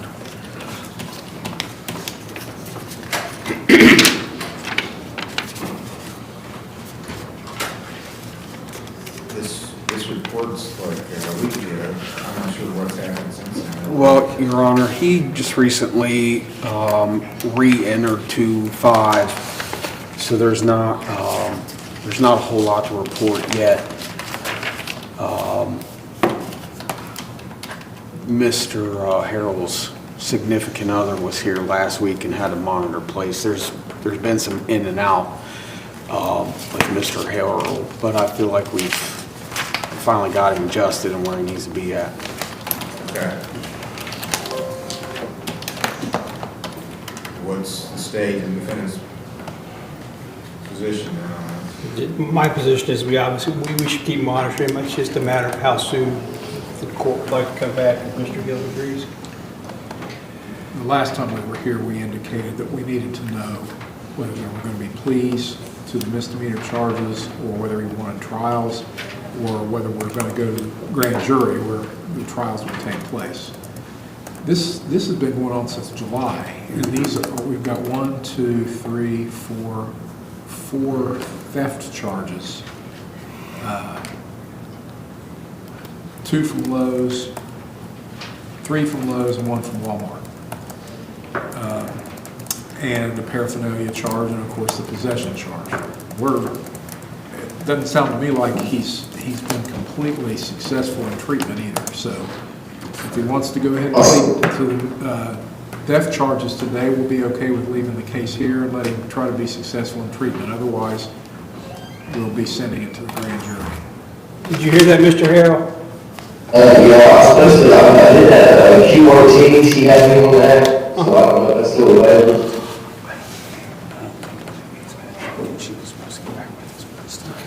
Well, Judge, it sounds like Megan has not gotten back with the counseling center. I would indicate to me she's not interested. I don't know that. But it seems like she would have reached out where she considered him as a candidate for that program. I had no notes on that. So. Yeah, I just have QRT question mark. That's my note. Do you want to keep this court? Do you want to plead to the thefts and keep the case here, not go to the grand jury? Yeah. Okay. Judge, based on that, we would change our plea on the misdemeanors to guilty and ask the case be kept here for completion of treatment. Okay, so that's CRB 25, 428, A and B, and 429, A, B, and C. Is that correct? Which the C is a paraphernalia charge, so we'd want him to plead to that too.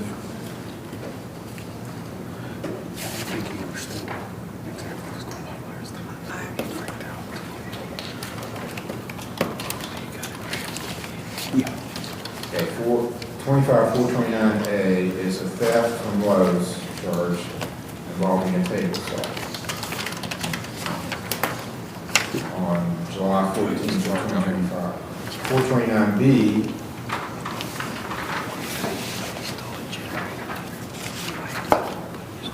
is that the same charge?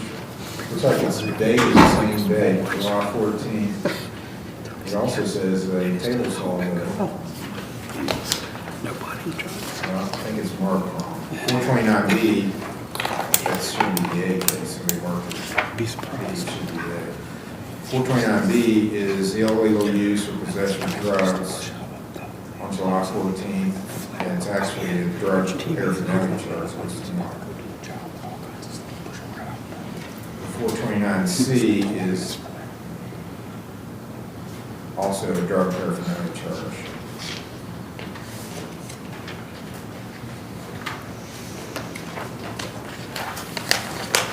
And 428A is a theft offense from Lowe's, a Craftsman inverter. It's an M1 theft. And the B is also,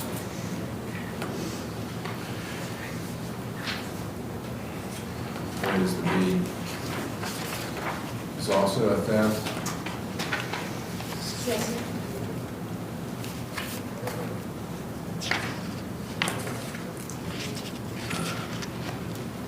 One of those should be table saw instead of an inverter.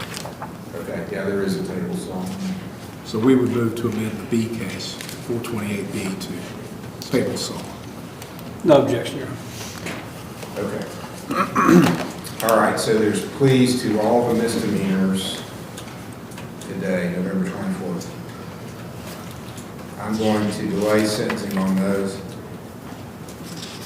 and let Mr. Harold continue with treatment, and the felony cases are going to pen. So what's going to happen, Mr. Harold, you've got felonies that in the normal course of business, if they continue along the path, will go to the grand jury at some point. But what's happened at this point is that the prosecutor and the state and your lawyer have agreed that the case will not proceed to the grand jury. You're going to go to treatment, and if you're successful, then the state could agree not to take your case to the grand jury. You not get indicted on the felonies, and the case does not proceed to the common police court. That's still up in the air at this point, depending on how well you do in treatment. If you don't do well in treatment, they can take you on to the grand jury, get you indicted. Your cases then would go on to the felony court in Ironton, and the result of that is, as long as you stay in this court, you're not subject to being sentenced to prison. In this court, you can only be sentenced to the county jail. You go to the felony court in Ironton, if you get a conviction there after an indictment, you can be sent to prison. So the best case scenario for you, and I think is a possibility, is that you do really well in treatment and they just dismiss the felonies. They don't even pursue them. You don't have a felony on your record, and you have no risk of going to prison. The worst case scenario is that you mess up in treatment, you don't do well, you don't finish treatment, they take you on to the grand jury, you get indicted, you go to court in Ironton and get convicted of the felony, and the judge down there sends you to prison. So big range of possibilities, and a lot of it's going to depend on you, what you do. You understand? Okay, and you understand that? Yes, I do. And you agree with it? Yes. Okay, so I'm going to let the misdemeanors pen. You've already pled guilty to them. At some point, I'll sentence you on them. And hopefully, that'll be the only thing you get sentenced on, because you just do really well in treatment, and the felonies go away. The prosecutor's so amazed by how well you do that he doesn't even want to pursue them anymore. I appreciate your honor. Okay, good. We'll come back roughly a month or so to see how you are doing. Judge, I'm here the 15th, 19th, or 22nd of December. Let's do the 19th. So Yes, sir. We'll see you on December the 19th, hopefully with a good report. Okay, all right, we'll see you in a month. All right, thank you. Thank you, Your Honor. Your Honor, we're ready to go to the Lawrence County Jail. We're going to the jail to do, let's go to do some hearings by telephone. State of Ohio versus Darrell Campbell, case number CRB 25751, APMC. Stephen Carmen on that. And we need Mr. Steyer, I believe, is his attorney on the pending cases. I'm probably in jail now. I'm pushing on the wrong, but I was from my life in my house. They ran so they blow me out. Let's get Mr. Steyer in here, please. Okay, let's go on to another case. Hold him to the end. State of Ohio versus Stephen Carmen, Case number TRC 22-2038, A and B.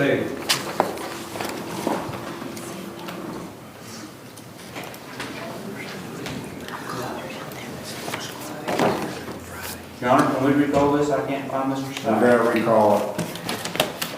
He has a pending case with Mr. Campbell. All right, sir, are you Stephen Carney? Yes, sir. All right, Mr. Carmen, it's alleged that you missed a review hearing on May the 16th of 25, and that was on an OBI convicted case, and a warrant's been outstanding since then. Do you understand that charge? Yes, sir. Yes, Your Honor. Do you admit or do you deny that you missed your hearing back in May of 25? Oh, I admit it, Your Honor. Do you have an explanation for missing your hearing? I'm sorry. Do you have an explanation for missing your hearing? I have a reason for not, I'll be allowed to speak for just a minute, please. I feel I owe the court apologies for not taking more serious than what I have done in the past, following up with failure to appear and in my community service. I should have taken it more serious, and being in here the last few over the weekend, thinking about that, made me realize that I need to do what I'm told to do in order to do, and if the court give us a chance to refinish what I was ordered to do, I sure would appreciate it, Your Honor. Okay, when did you get arrested on the warrant? Saturday. What, did you get any new charges, or how did you get arrested on the warrant? Okay. I'm sorry, sir. What happened to cause you to get arrested on this warrant? I'm on a placement fund. I didn't understand what he said. Your Honor, if I may, Mr. Carmen has a new charge of OVI in Iron Municipal today at 1:30. He came into custody at 1:30. Okay, thank you for that. All right, well, apparently you've got a new charge in the Art Municipal Court. So you don't need to say anything about that. You'll have to appear there this afternoon to address that charge. Okay. What I'm going to do so Judge Waldo can have free hand to do whatever he wants to with you. I'll sentence you to time served for not coming to court here. I'm going to give you a new hearing date when you have to come back for a review hearing. If you don't show up, you'll get a warrant. You understand that? Yes, Your Honor. Okay, I'm going to set it for December the 15th. Okay, thank you, Your Honor. December the 15th, 9 a.m. And he has a $2,000 OR bond now on that. So December 15th, you got to be here or you'll get another warrant from this court. And you're going to have to appear in front of Judge Waldo this afternoon to be arraigned on the new charge. Okay, thank you, Your Honor. You're welcome. State of Ohio versus Mark Jackson at the Lawrence County Jail, case number CRA 25344, CRB 25345, and Kelly Key is on deck.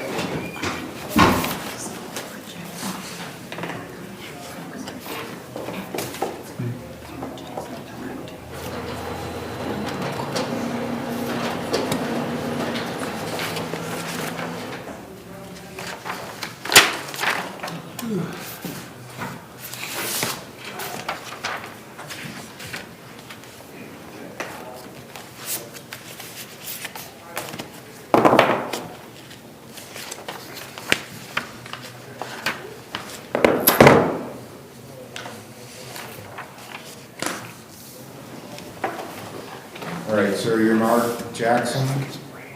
Yes, sir.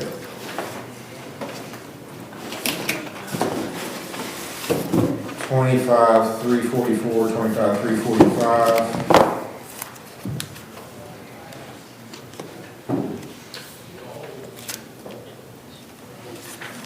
All right, Mr. Jackson, you've got some charges, $25,344. Well, before I go over, let me go over your rights with you. You have the right to remain silent. You don't have to say anything. You do make statements, though. They're on the record. They can be used against you. You have the right to have an attorney, to have one appointed if you can't afford one, to have bail, and to make the state of Ohio prove these charges beyond a reasonable doubt. Do you understand those rights? Yes. Okay, the first charge is terroristic threats. It alleges that if Fayette Township on June the 6th of 2025, you knowingly threaten to commit or cause to be committed an offense, and as a result of a threat, you cause a reasonable expectation of fear of imminent commission of this offense. So that's a felony to the 3rd degree. Maximum penalty is 5 years in jail. I'm sorry. Yeah, 5 years in jail, $10,000 fine. And then the second charge is 25-345, aggravated menacing. It alleges that you caused Miranda Chapman to believe you caused serious physical harm to her person or property. That's a 1st degree misdemeanor. Maximum penalty is 6 months in jail, $1,000 fine. Do you understand that charge? Yes. Do you have the money to hire a lawyer, Mr. Jackson? Do you have money with which to hire a lawyer? I need one appointed, of course, Your Honor. Do you have a job? No, Do you have no income? no, I have no income with the job at all.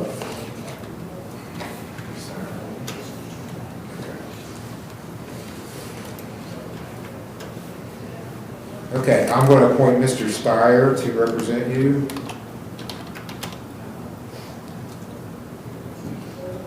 What's the state's position on bond? Your Honor, I've asked my assistant to go get the file for me because we didn't anticipate this. I would like to look at that first before I make a recommendation, if I may. Okay. We'll call you back up for bond after your lawyer gets here and the prosecutor looks over their file for recommendation.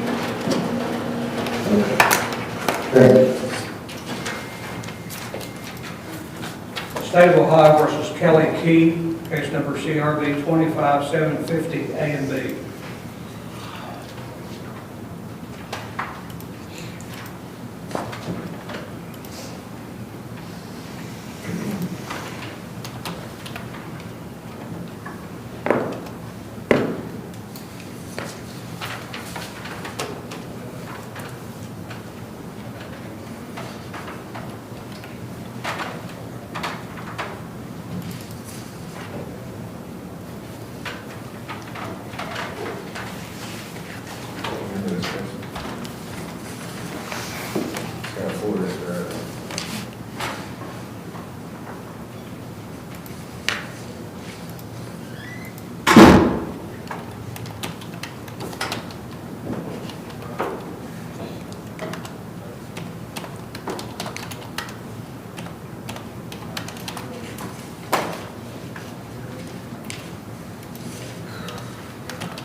Let's go on to something here while we're waiting.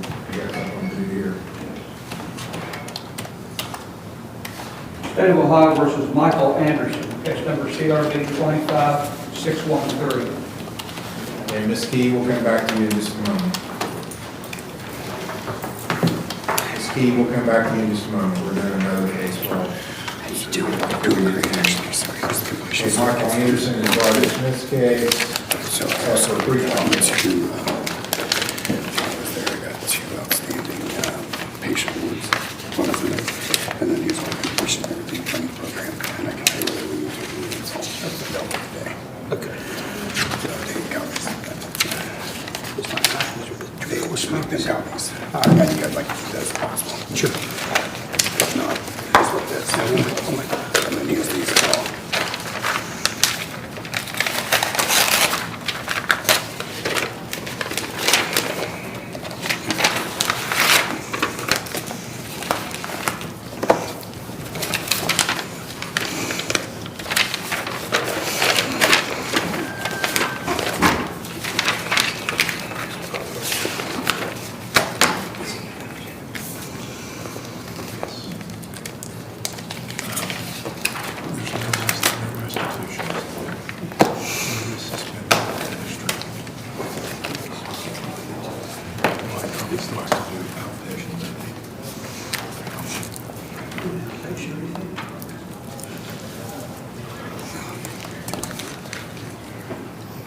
Generally, they advise them. Okay. Madam Pro Judge, I have some certificates. Well, what are they? He's got completion from ODP graduate certificate, dated 29 October.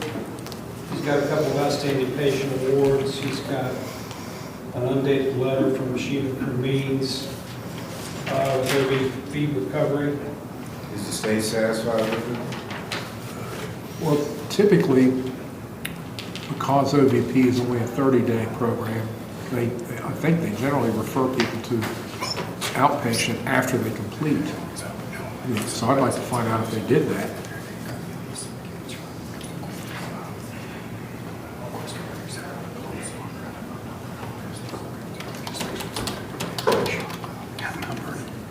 But Judge, he is not from here. He tells me he is with outpatient through Quest, which is in Mount Vernon, Ohio, up in Knox County. He's on the Sublocade shot. I don't know what else we could do for him here, given you are an outpatient, correct? At Quest? Quest Recovery Center, yeah. Quest Recovery Center, Judge, in Knox County. And we'd like to resolve this if the state's able to do that and get back to Knox County. What would the state recommend on a plea? 30 days suspended and complete whatever treatment has been recommended for him. Absolutely, Judge. We talked about that. He would, in this case, I would ask that he goes out there a no contest plea with the stipulation of facts sufficient for a finding of guilt, and then ask the court to adopt that recommendation and let him get back to Knox County and follow up with his provider there. There's no restitution.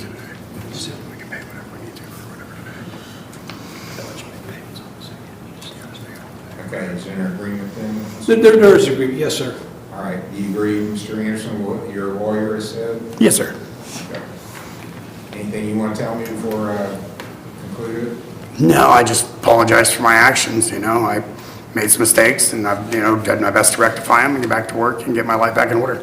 So I thank you guys for, allowing me to do so. Okay.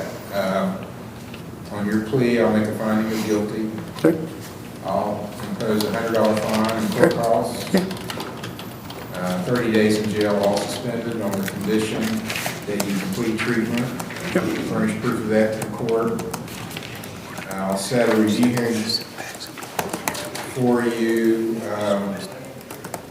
in January. Let's make it January the 23rd, and you can appear by teleconference if you're being compliant with treatment since you live away from it. Okay.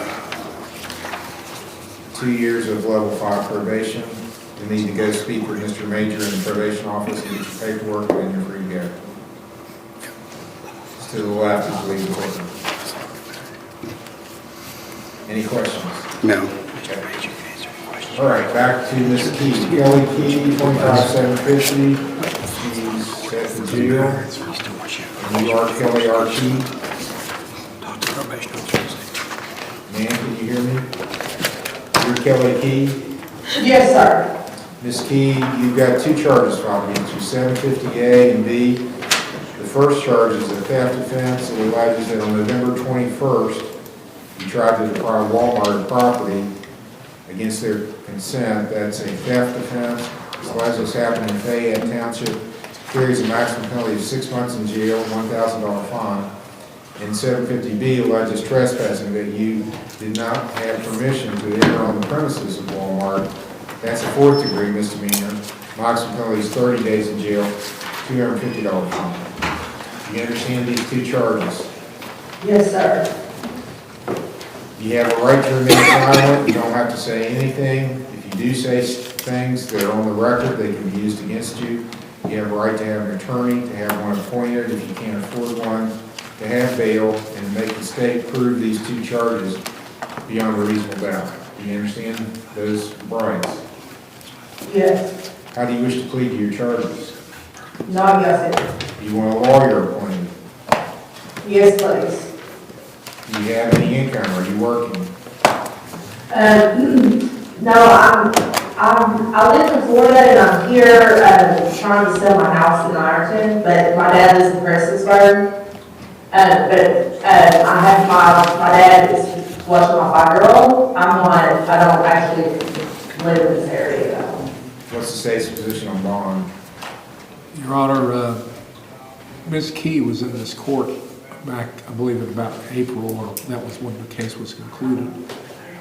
And it was a possession charge, and she was living in Florida at that time, and she completed treatment in Florida. If the court remembers, we ended up getting some reports from a treatment provider in Florida, understanding that she does have ties in this area and that she has reasons to be here, but this kind of is indicative perhaps that the drug situation has not been completely eliminated from her life. So we have some concerns about her well-being.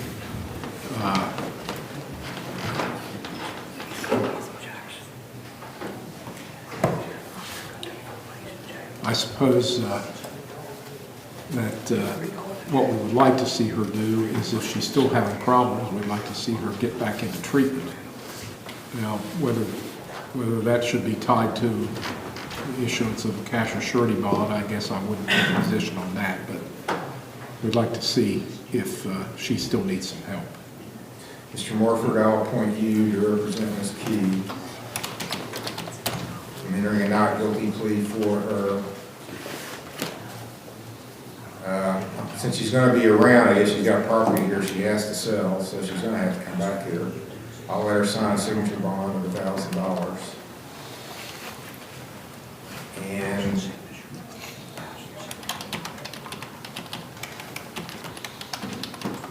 so when were you planning on going back to Florida, ma'am?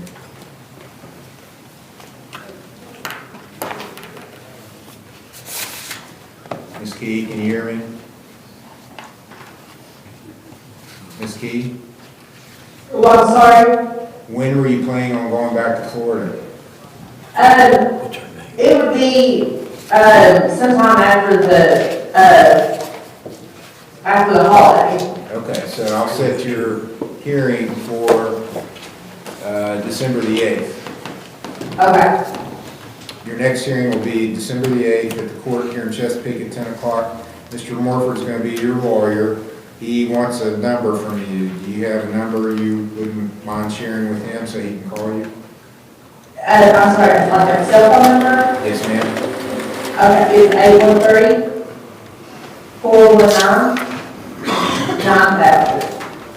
Thank you. Okay, be at court. And what's my bond? You get a signature bond, so I'm letting you out on your signature, but you gotta be in court on December the 8th Okay. at 10 o'clock. December the 8th at 10 o'clock. Okay. Thank you, Your Honor. You are. State of Ohio versus Kevin Salyers, case number CRB 25752, CRB 25753.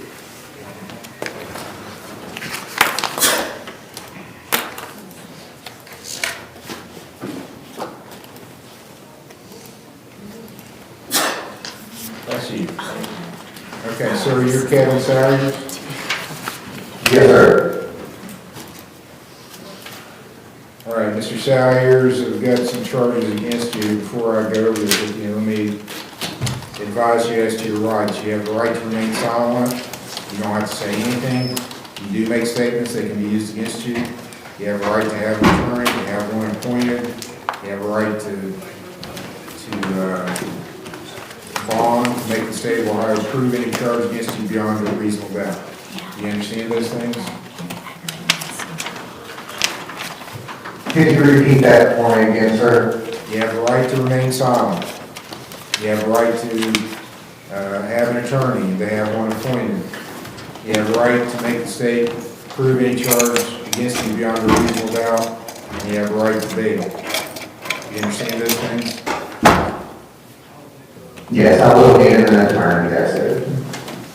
Okay, let me go over the charges with you. 25752 alleges that on November 22nd of this year, in Rome Township, he knowingly caused serious physical harm to Andrew Blake. Or you caused him to believe you would cause serious physical harm to Andrew Blake. That is a first-degree misdemeanor aggravated menacing. Maximum penalty is 6 months in jail, $1,000. 753, case number. alleges that on November 22nd, you caused Victoria Juanita Salyers to believe you caused serious physical harm to her personal property. That's aggravated menacing. Maximum penalty, 6 months in jail, $1,000 fine. Those are the two charges. Do you understand the two charges? Yes, sir, I do understand. Do you have the money to hire a lawyer? I don't have the means to. Well, and you said you wanted a lawyer, so you're entering a not guilty plea, I take it? Correct. Do you have a job? I do not right now. You have no income? I have my VA disability and that is all. How much do you get for that? $4,000 a month. Okay, do you have any dependents? Do I have any dependents? Correct. 2 children that are awarded under the mother right now. Are you paying support? We haven't gone through all of that just yet. All this is new. Well, if you're not paying support, I don't know that I can give you a lawyer, because it's, you're making almost $50,000 a year. Gross. Do you have money saved? No, I do not. Can you post a bond? I might be able to, but I might have to wait a couple of days until my VA check hits. I don't know how much the bond would be. What's the state's position on bail? I'm sorry, what's that? I'm asking the prosecutor what his position is on bail. The state would request a $2,500 cash assurance bond. So do you think you have $250 you can post for a bond? Yes, I do. I just need to find where my vehicle is, where my wallet is, and things of that nature. Okay, so you want to talk to a bail bondsman?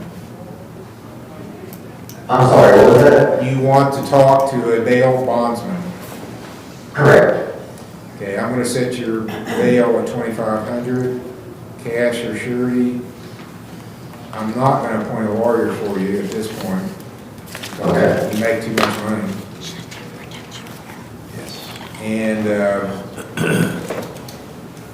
I'll set your next hearing for December the 15th. Is there a protection order requested? Yes, Your Honor.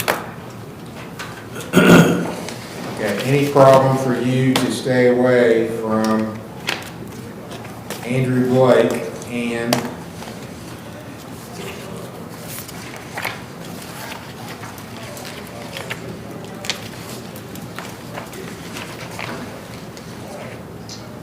Victoria Salyers? Can you stay away from those people? Yes, sir. You don't live with them? No, I do not live with them. Okay, stay away from both of those people, don't go around them, don't contact them. Is it permissible if I or my family contact her to see what she did with my vehicle after this night? Because it was left at her house, and even in the paperwork that the officers have given and stuff like that, said it's gonna be up to her, and I don't know if she's done anything to it or not. Well, you can have a third party contact her, but you can't. Okay. Just, I don't want we gotta keep the peace. I don't want the peace to be breached over a car or Tupperware or anything like that. You know, keep the peace. I don't want any further incidents while we're out of court, or any time, but especially while we're out of court. Come to court and we'll settle it here. Okay, I'm gonna set your next hearing.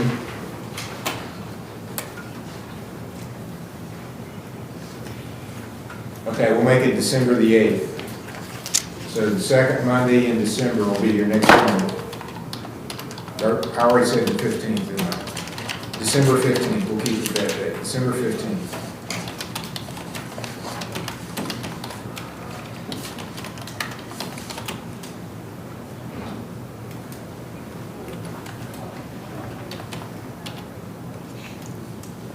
$2,500 will cover both cases with a protection order.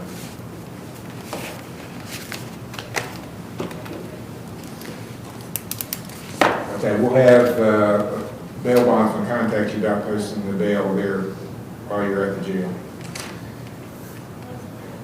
Any questions, Mr. Salyers? No, sir. Okay. What's the date, Your Honor? December 15th is your court date, December 15th, at the court in Chesapeake. Yes, sir. Okay, that's all. State of Ohio recall of Darrell Campbell of Lawrence County Jail. Case number CRB 25751, A, B, and C. Your Honor, can you remember who you appointed him to? I thought Mr. Starr. No, he's saying somebody else. That may just be what it There was. was another one that got appointed. Mark Jackson is next. Okay, Darrell Campbell. Yeah. He's retired. Okay, yeah, I did appoint you, Mark Jackson, is also in custody. Okay. All right, there's a new charge against Mr. Campbell. His lawyer, Mr. Steyer, is here. We'll waive reading and enter not guilty plea, Your Honor. It's my understanding that the alleged victims are seeking a protection order, which complicates our situation here, because I don't know where Mr. Campbell might be able to go other than home to his mother.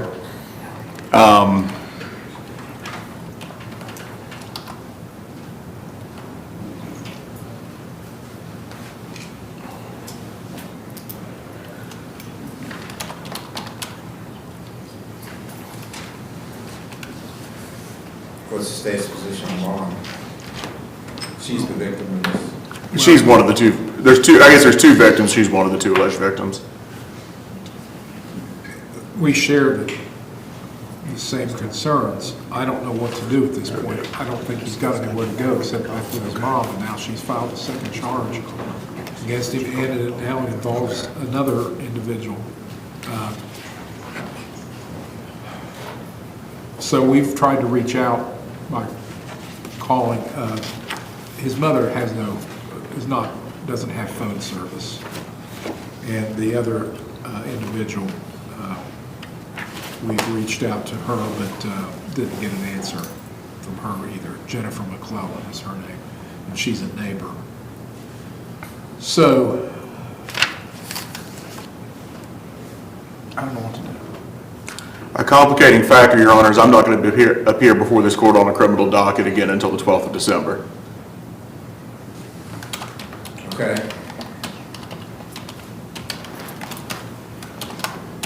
Oh, good. Well, I guess we'll just have to set it then. I don't know if there's, we could have an evaluation done if you think that's appropriate. I think that may be, It'll probably take longer than that anyway. yeah, I think under the circumstances, I think both competency to assist in defense as well as a not guilty by reason of insanity on this. And then also I would add on the old cases, which I don't have the case numbers off the top of my head. I didn't bring those files with me, but I can get those off the computer. Okay, if you can file that, we'll engage Southern Ohio or Southern Ohio Forensic Evaluation Services. We have to get them in order to do that. And I assume the state does agree with that, should it happen. Yes, Your Honor. I'll set a bond of $2,500, cash or surety, with a protection order. I don't think that bond's going to be posted. Next hearing will be December the 12th. Go ahead and start the process for the evaluation. I'll prepare a written request here in a moment. All right, thank you. Thank you. You have another recall. Not ready for it yet. Yeah, I need to. Are you ready? I'm going to give this person a call. I didn't know it was until just now. State of Ohio versus Donovan Edward Chase Douglas on the recall, case number TRC 252921.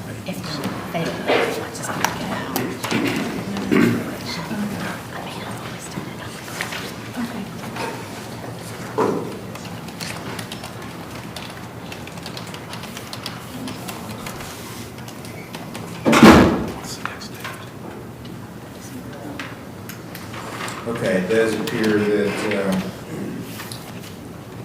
Mr. Douglas has proof of insurance for the vehicle that he was operating at the time.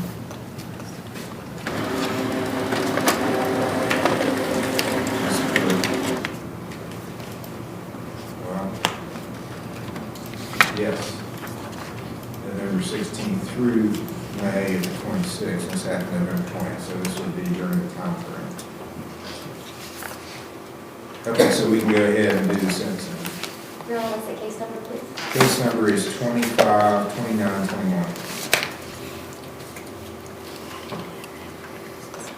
Okay, anything else you want to tell me, Mr. Douglas? No, sir.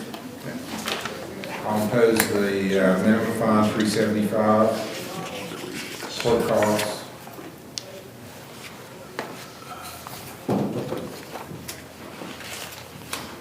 Six-month license suspension starting today.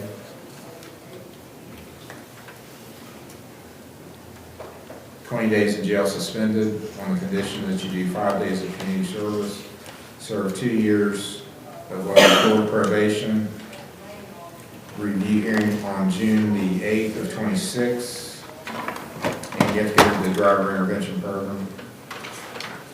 I think we discussed that previously. I think so. I'm not 100% It's a sure. 3-day school you have to go to. Yes, sir. Yes, sir. There's one here in Lawrence County. Okay. You can go to any one that's approved by the state of Ohio. Yes, You don't have to go to one here. You just have to make sure that they file the paperwork with the court that you've completed it. You're going to go meet with Mr. Major in the probation office. Okay. And, he can have permit to drive since he has proof of insurance. Permit to drive for work, community service, to go to the dip school. Anything else you need emergent driving? No, it's about it. Maybe take my kids somewhere, maybe like to a doctor or something like that. I'll put At some down point. medical. It's not all the time, I just had a 3-month-old, so we have quite Okay, doctor's well, it's going appointments. to be quite on the order, then if you get stopped, you got to prove you were in Yes, sir. compliance with one of those Yes, reasons. sir. And I haven't even drove since the incident that occurred, so. Okay, any other questions, sir? No, Your Honor. Go check in with Mr. Major, get your paperwork, and then after that, you're free to go. All right, thank you, Your Honor. You're welcome.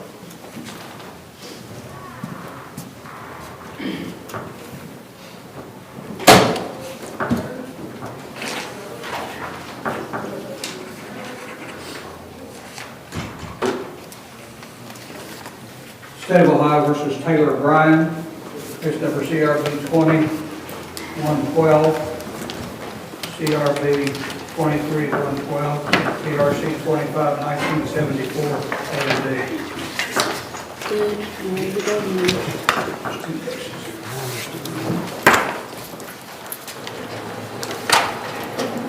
Roger Smith is the attorney here, got a report from hometown.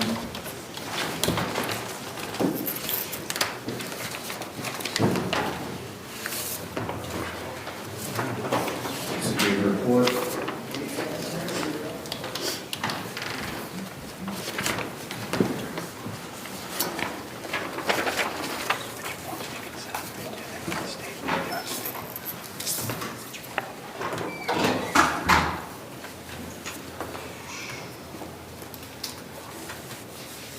She still has community service to do.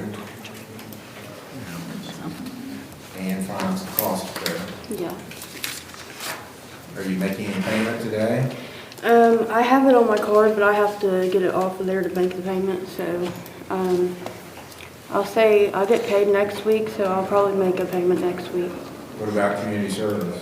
Yeah, I plan to start doing it on my days off. What's that? What day is that?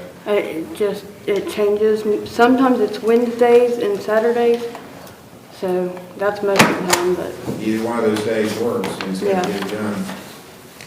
I think I only have 5 days, right? I'm sorry. 5 days? Actually less than that now. Using that spray. So you got, I'm showing 22 hours Yeah. left, so that's a little over 4 days. Okay. 4.5 days. Okay, get it done. Next hearing,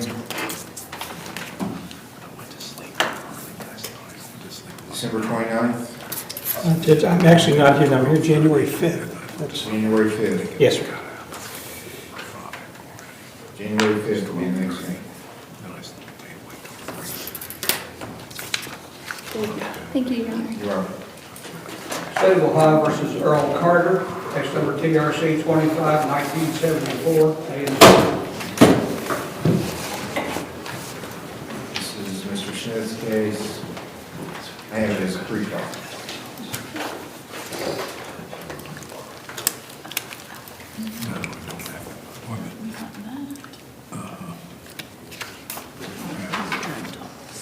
This is a urine test. Yeah, I was just inquiring about results, Judge. They tested for alcohol in urine and also other substances in urine, and we have the alcohol back, and it indicates that there was no alcohol, but we don't have the other results back yet.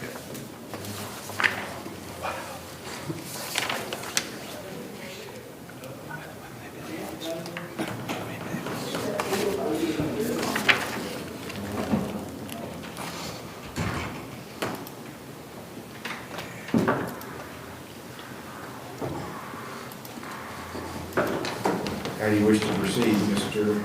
Smith? But Judge, obviously, I need the urine test results to speak with my client.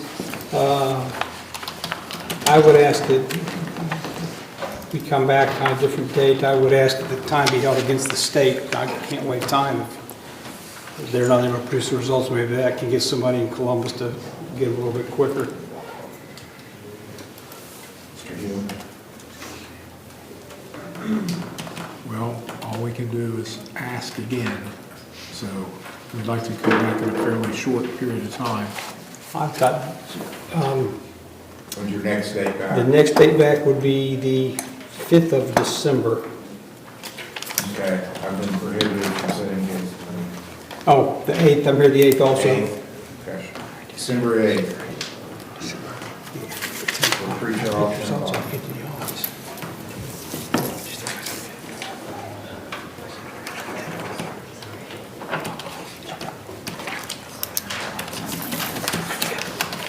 State of Ohio versus Jeremy McMillan, case number TRC 20-2410, A, B, and C. TRC 14-2341, A, B, and C. Jeremy McMillan. Mr. Smith's case. Who was that? Okay. Mr. McMillan is here.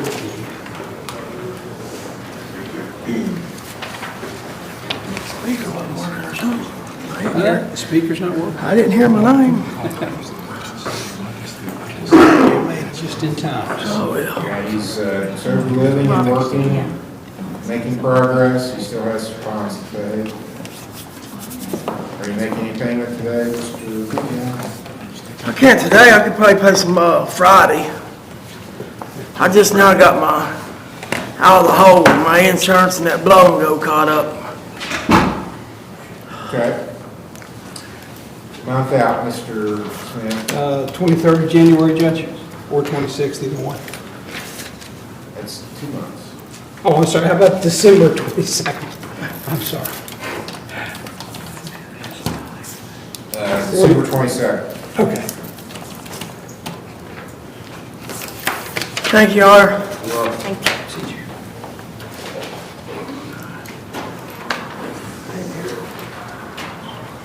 State of Ohio versus Anna Schaefer, case number CRB 24-549, A and B, CRB 23-442, CRB 23-443, A and B.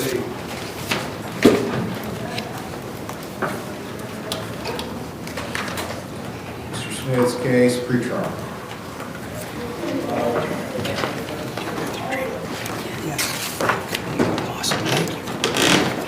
Orange County recovery.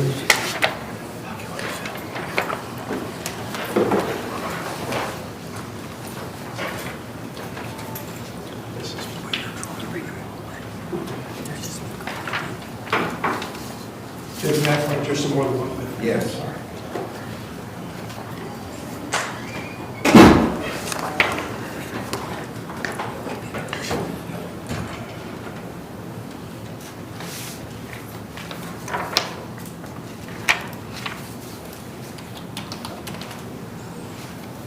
Okay, your screens are good, your report's good.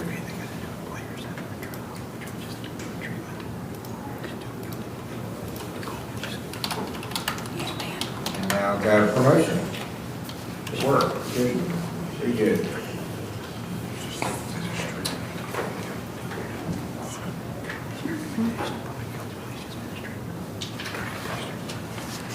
Judge, this is, Dave, Mr. Hill and I both had it in our file for a entry of a plea or set for trial. We're going to enter a guilty plea, Judge, Okay, based upon the recommendation that the state's going to put on the record.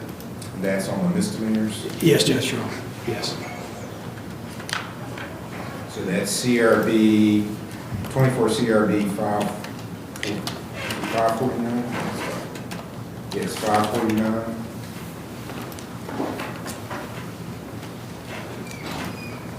That was a criminal trespass.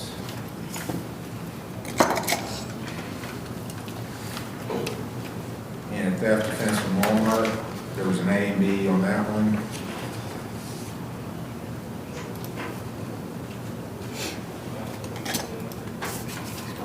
And then on 23, 443 A and B.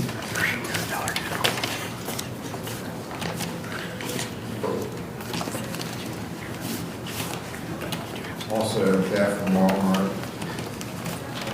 and criminal trespass. And there was a felony still pending, but it's not a possession, it's an identity fraud. Do we want to keep that one pending, or how do you want to proceed? Yes, and if she's successful, we can, Dismiss it after yes. that. Okay, I'm gonna let the misdemeanors pen while you continue treatment. If you complete, then the felonies will be dismissed. The felony, there's only one, will Yes, be Your Honor. dismissed. So you're on track to get that done, so good job. Keep it up. Let's go into January. The 5th, 23rd, or 26th? January 5th.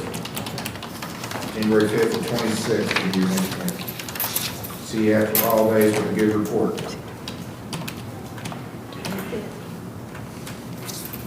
Thank you, Your Honor. You're welcome.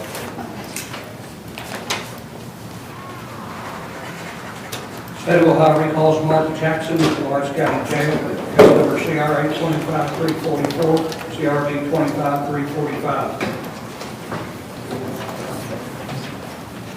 Okay, Mr. Stires, the lawyer, he's now had a chance to talk with Mr. Jackson.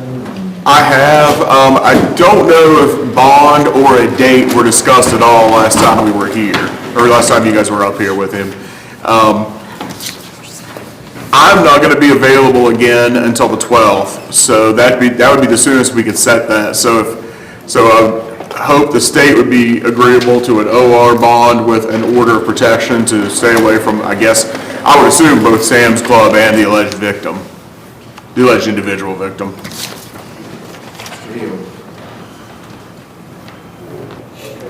Well, this is alleged to have occurred on June the 6th, so there has been some time.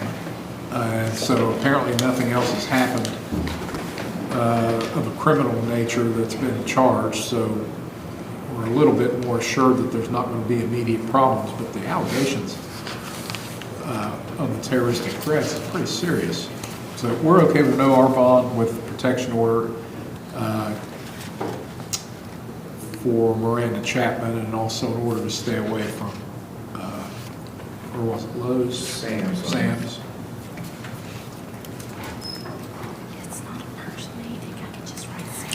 In that case, then, Your Honor,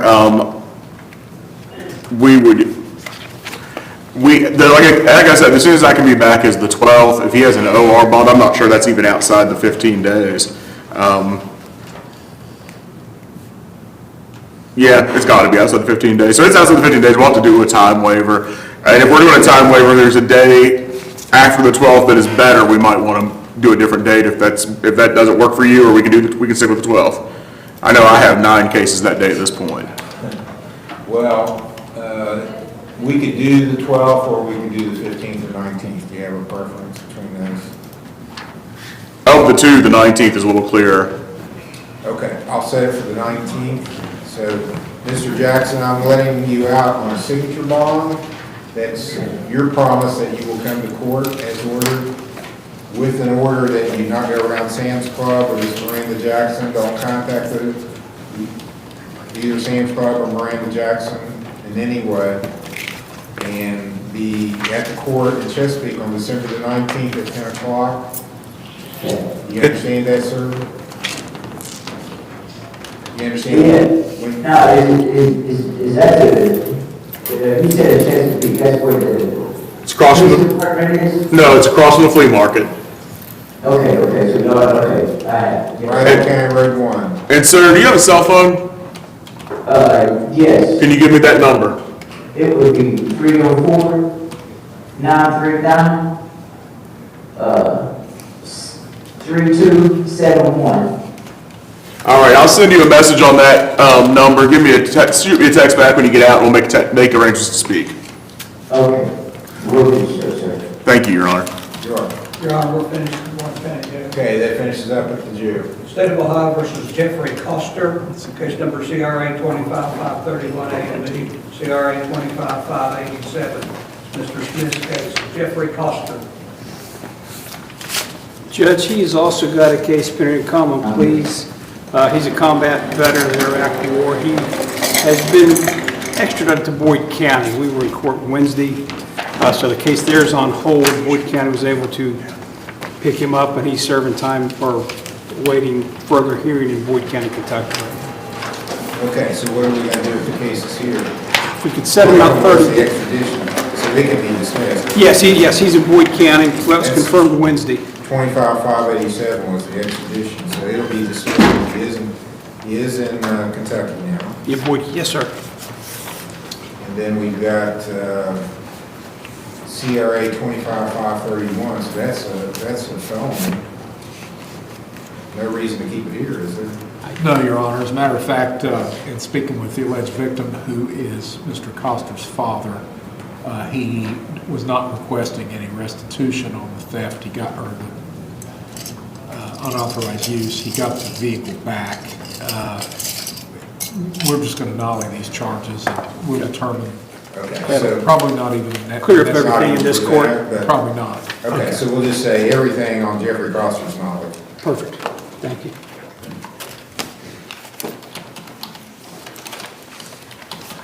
State of Ohio versus Allie R. Martin, case number CRA 25474, CRB 25475. Your Honor, Mr. Major had a report that she was in the hospital. Mr. Smith, I have a written, it's just amended read, Judge, that she is in the hospital. Apparently, she was admitted last night at 10 p.m. I don't think anybody knows at this point when she'll be discharged, but I do have a paper for the court's file. Okay.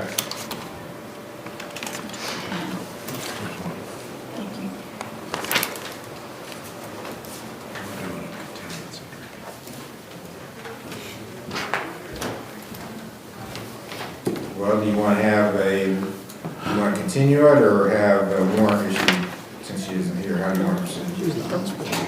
We're in for continuance, Your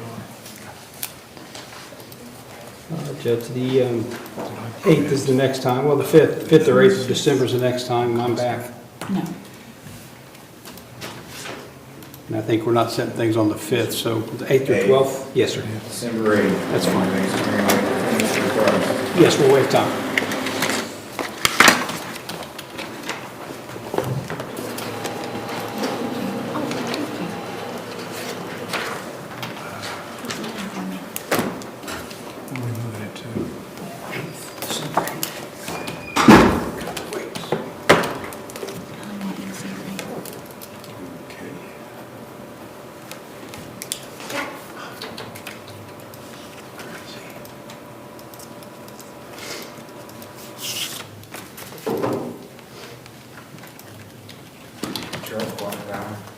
I don't know, I was gonna look that up later. I guess maybe you did. Yeah, that's my guess.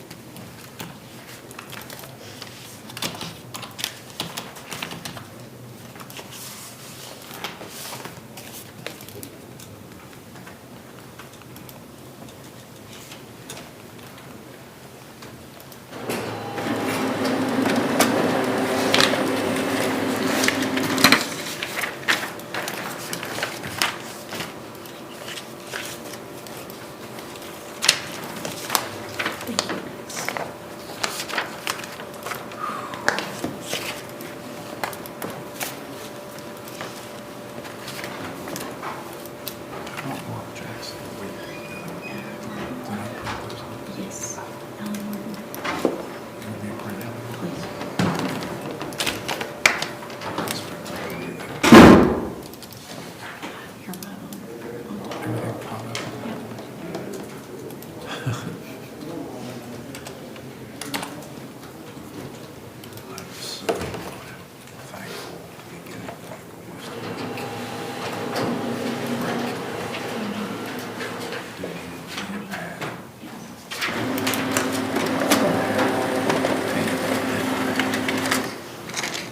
of Ohio versus Dustin Delaney, case number CRA 25-553 and 554.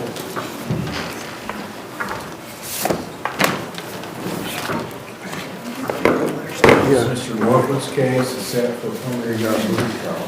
He's at RRS. Tom Hickey? Yes. You want to come back? No. No.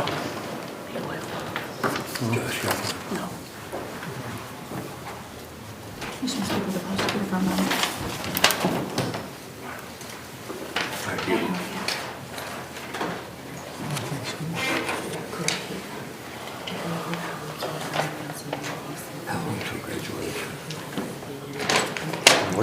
It's just family counseling, it's just counseling, it's not. You get a completion. That's the letter. That's the letter what I just gave her. Been going on for quite a while.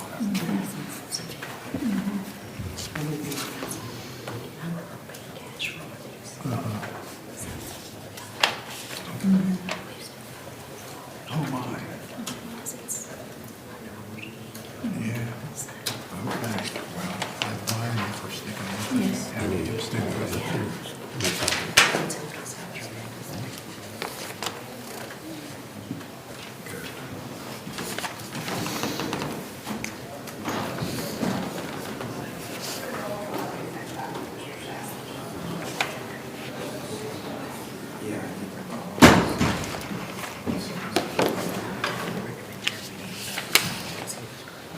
That's great.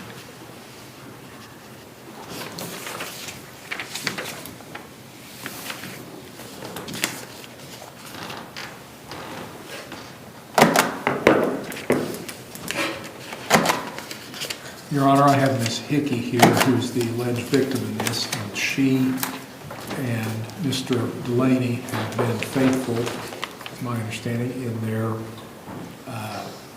attendance at counseling for their relationship. And Ms. Hickey reports that it's been a great success and that they've come a long way. And she has nothing but great things to say about the counselor and RRS. And apparently, according to what I read here, it sounds to me like maybe they've gotten the benefit of the counseling to the extent that maybe they should be completed at this point. Yes, correct. And so that's all good news. And Ms. Hickey says that they've been self-pay, so they put out quite a bit of money just to do this. And so if we were going to discuss the payment of court costs, we're not going to ask for that now. So I think we're at a point where we can ask to dismiss the charges. All right, congratulations, Mr. Delaney. Your case is dismissed at this time without cause. Thank you. Good job. Thank you. Yes, yeah.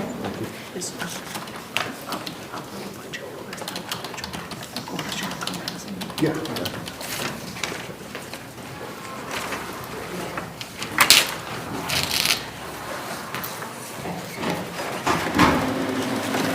State of Ohio, we call Brian Lane, case number CRA 25-735. Okay, this was on a extradition that was set for today. There had been a bond posted by Mr. Sowers. Mr. Lane was ordered to turn himself in to Kentucky by this morning. So I texted Mr. Sowers that Mr. Lane had not appeared today, that we had something from King's Daughter saying he was admitted to the emergency room. So this is what I got in response. His mom called me this morning, said they admitted him to King's Daughters for being suicidal. I called his mom and dove deeper into the situation. I guess this morning his mom girlfriend told him that he needed to turn himself in to Kentucky today or be in your court today, explaining why he hasn't done that. His mom said he had a panic attack and decided his only option was to kill himself. For some reason, he thinks he's going to jail for 5 years for not paying his child support. So they took him to Kings Island Medical Center, turned him in at the emergency room. So I think I should issue, well, I'll get the state's position on. What does the state want me to do on this? He's supposed to turn himself in Kentucky by today or appear here. He's done neither, although he's in Kentucky. Might let the folks in, see what county is know that he's at King's Daughter. They could run over there and snatch him up. Let's see, it was on non-support from Greenup County Circuit Court. Well, I mean, I guess it's, need to issue a warrant from here, but hopefully they'll pick him up over there. We could maybe alert them that he's where he's at. The only thing, if I issue a warrant, then Mr. Sowers is probably gonna wanna go snatch him. Or he could tell, if he can get Green County to do it, I guess. I'll go ahead and issue a warrant from here. And set a bond forfeiture hearing for December the 15th.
Okay, so bond forfeiture hearing is December 15th. I've notified Mr. Sowers by text.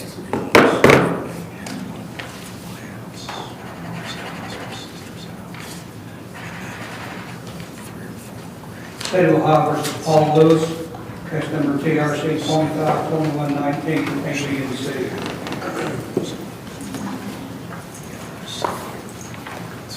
This is Mr. Morford's case, preliminary hearing and pre-trial.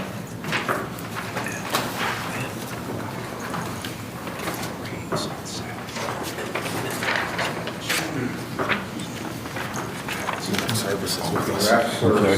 He left services. He left. Yes. What about my sister? I know. Look at what she was testing positive for. They was arrested. That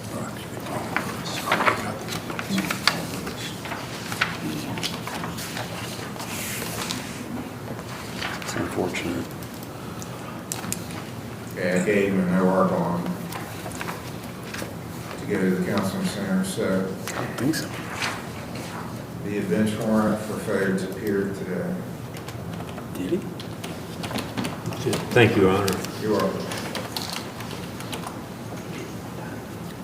State of Ohio versus Dixie Griffith, case number CRB 2388.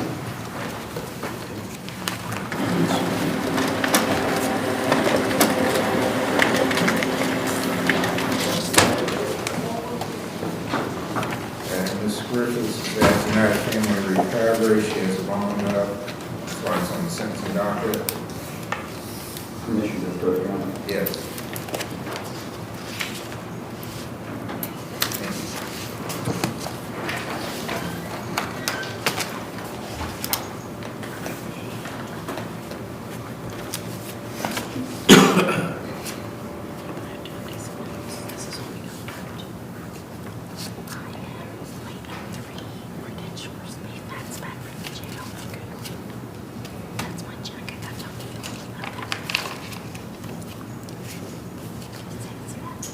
That's a good report, and she's, I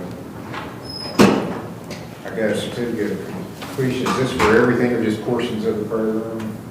Yes, she's completed the program, opted to stay in our phase 3, which is more of a transitional living to continue to build her life. All right, very good. So now, what's the plan next? Are you looking for a job, or? I'm working, Your Honor. I work at the Roadhouse in Ashland. Okay. Well, you've got some community service to do and fines and court costs to pay, so how are you gonna handle that? How much is my court costs? Or how much? Fines and court costs, I've got $350, and you got 5 days of community service to do. Okay. I'll start paying on it, making payments on it. Okay. Are you paying anything today? I can pay a little something today. Okay, what are you gonna pay today? I think I got, let's see, I can pay 25 today. All right, we'll take that as a start. $25. See the clerk to make that payment. Yes, sir. And then how about community service? When can you get out for community service? I had a question about that. Because I've been approved to go to the dog pound there in Lawrence County. So You can go there. You just have to, you can't just show up. You have to kind of make an appointment. They have to agree that you're coming. yes, sir. So if I go there and and I'm not there full day, does that still count as a day? Whatever hours they turn into me is what you get credit for. Okay, so how many hours is of community service do I need? You got 30 hours. 30 hours. Okay, thank you. Okay, let's get it done. I'll set your next hearing. I'm gonna go into January. Let's make does it matter on your work schedule? Whether it's Mondays or Fridays? I can work around Arrange it. it? Yes. January 9th. And it'll be a sentence at 10 o'clock. Okay. Yes, thank you, Your Honor. 10 o'clock next meeting. Yes, sir. State of Ohio versus Christopher Faulkner, case number CRD 25740, CRD 252866, CRD 25335, A, B, and C.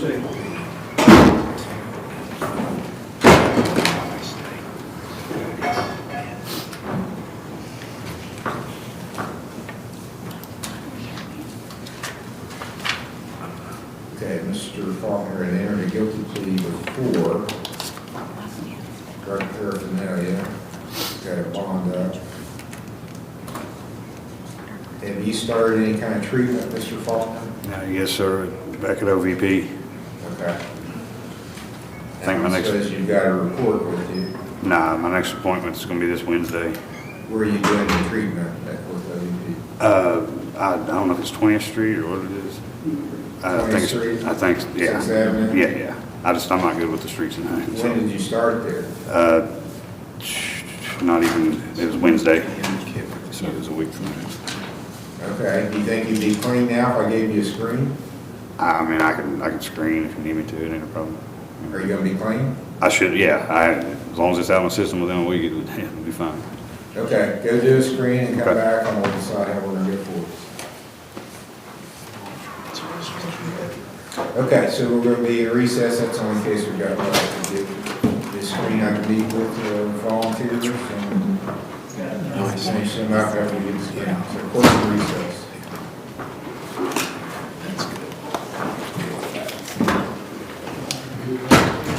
This is set for a trial.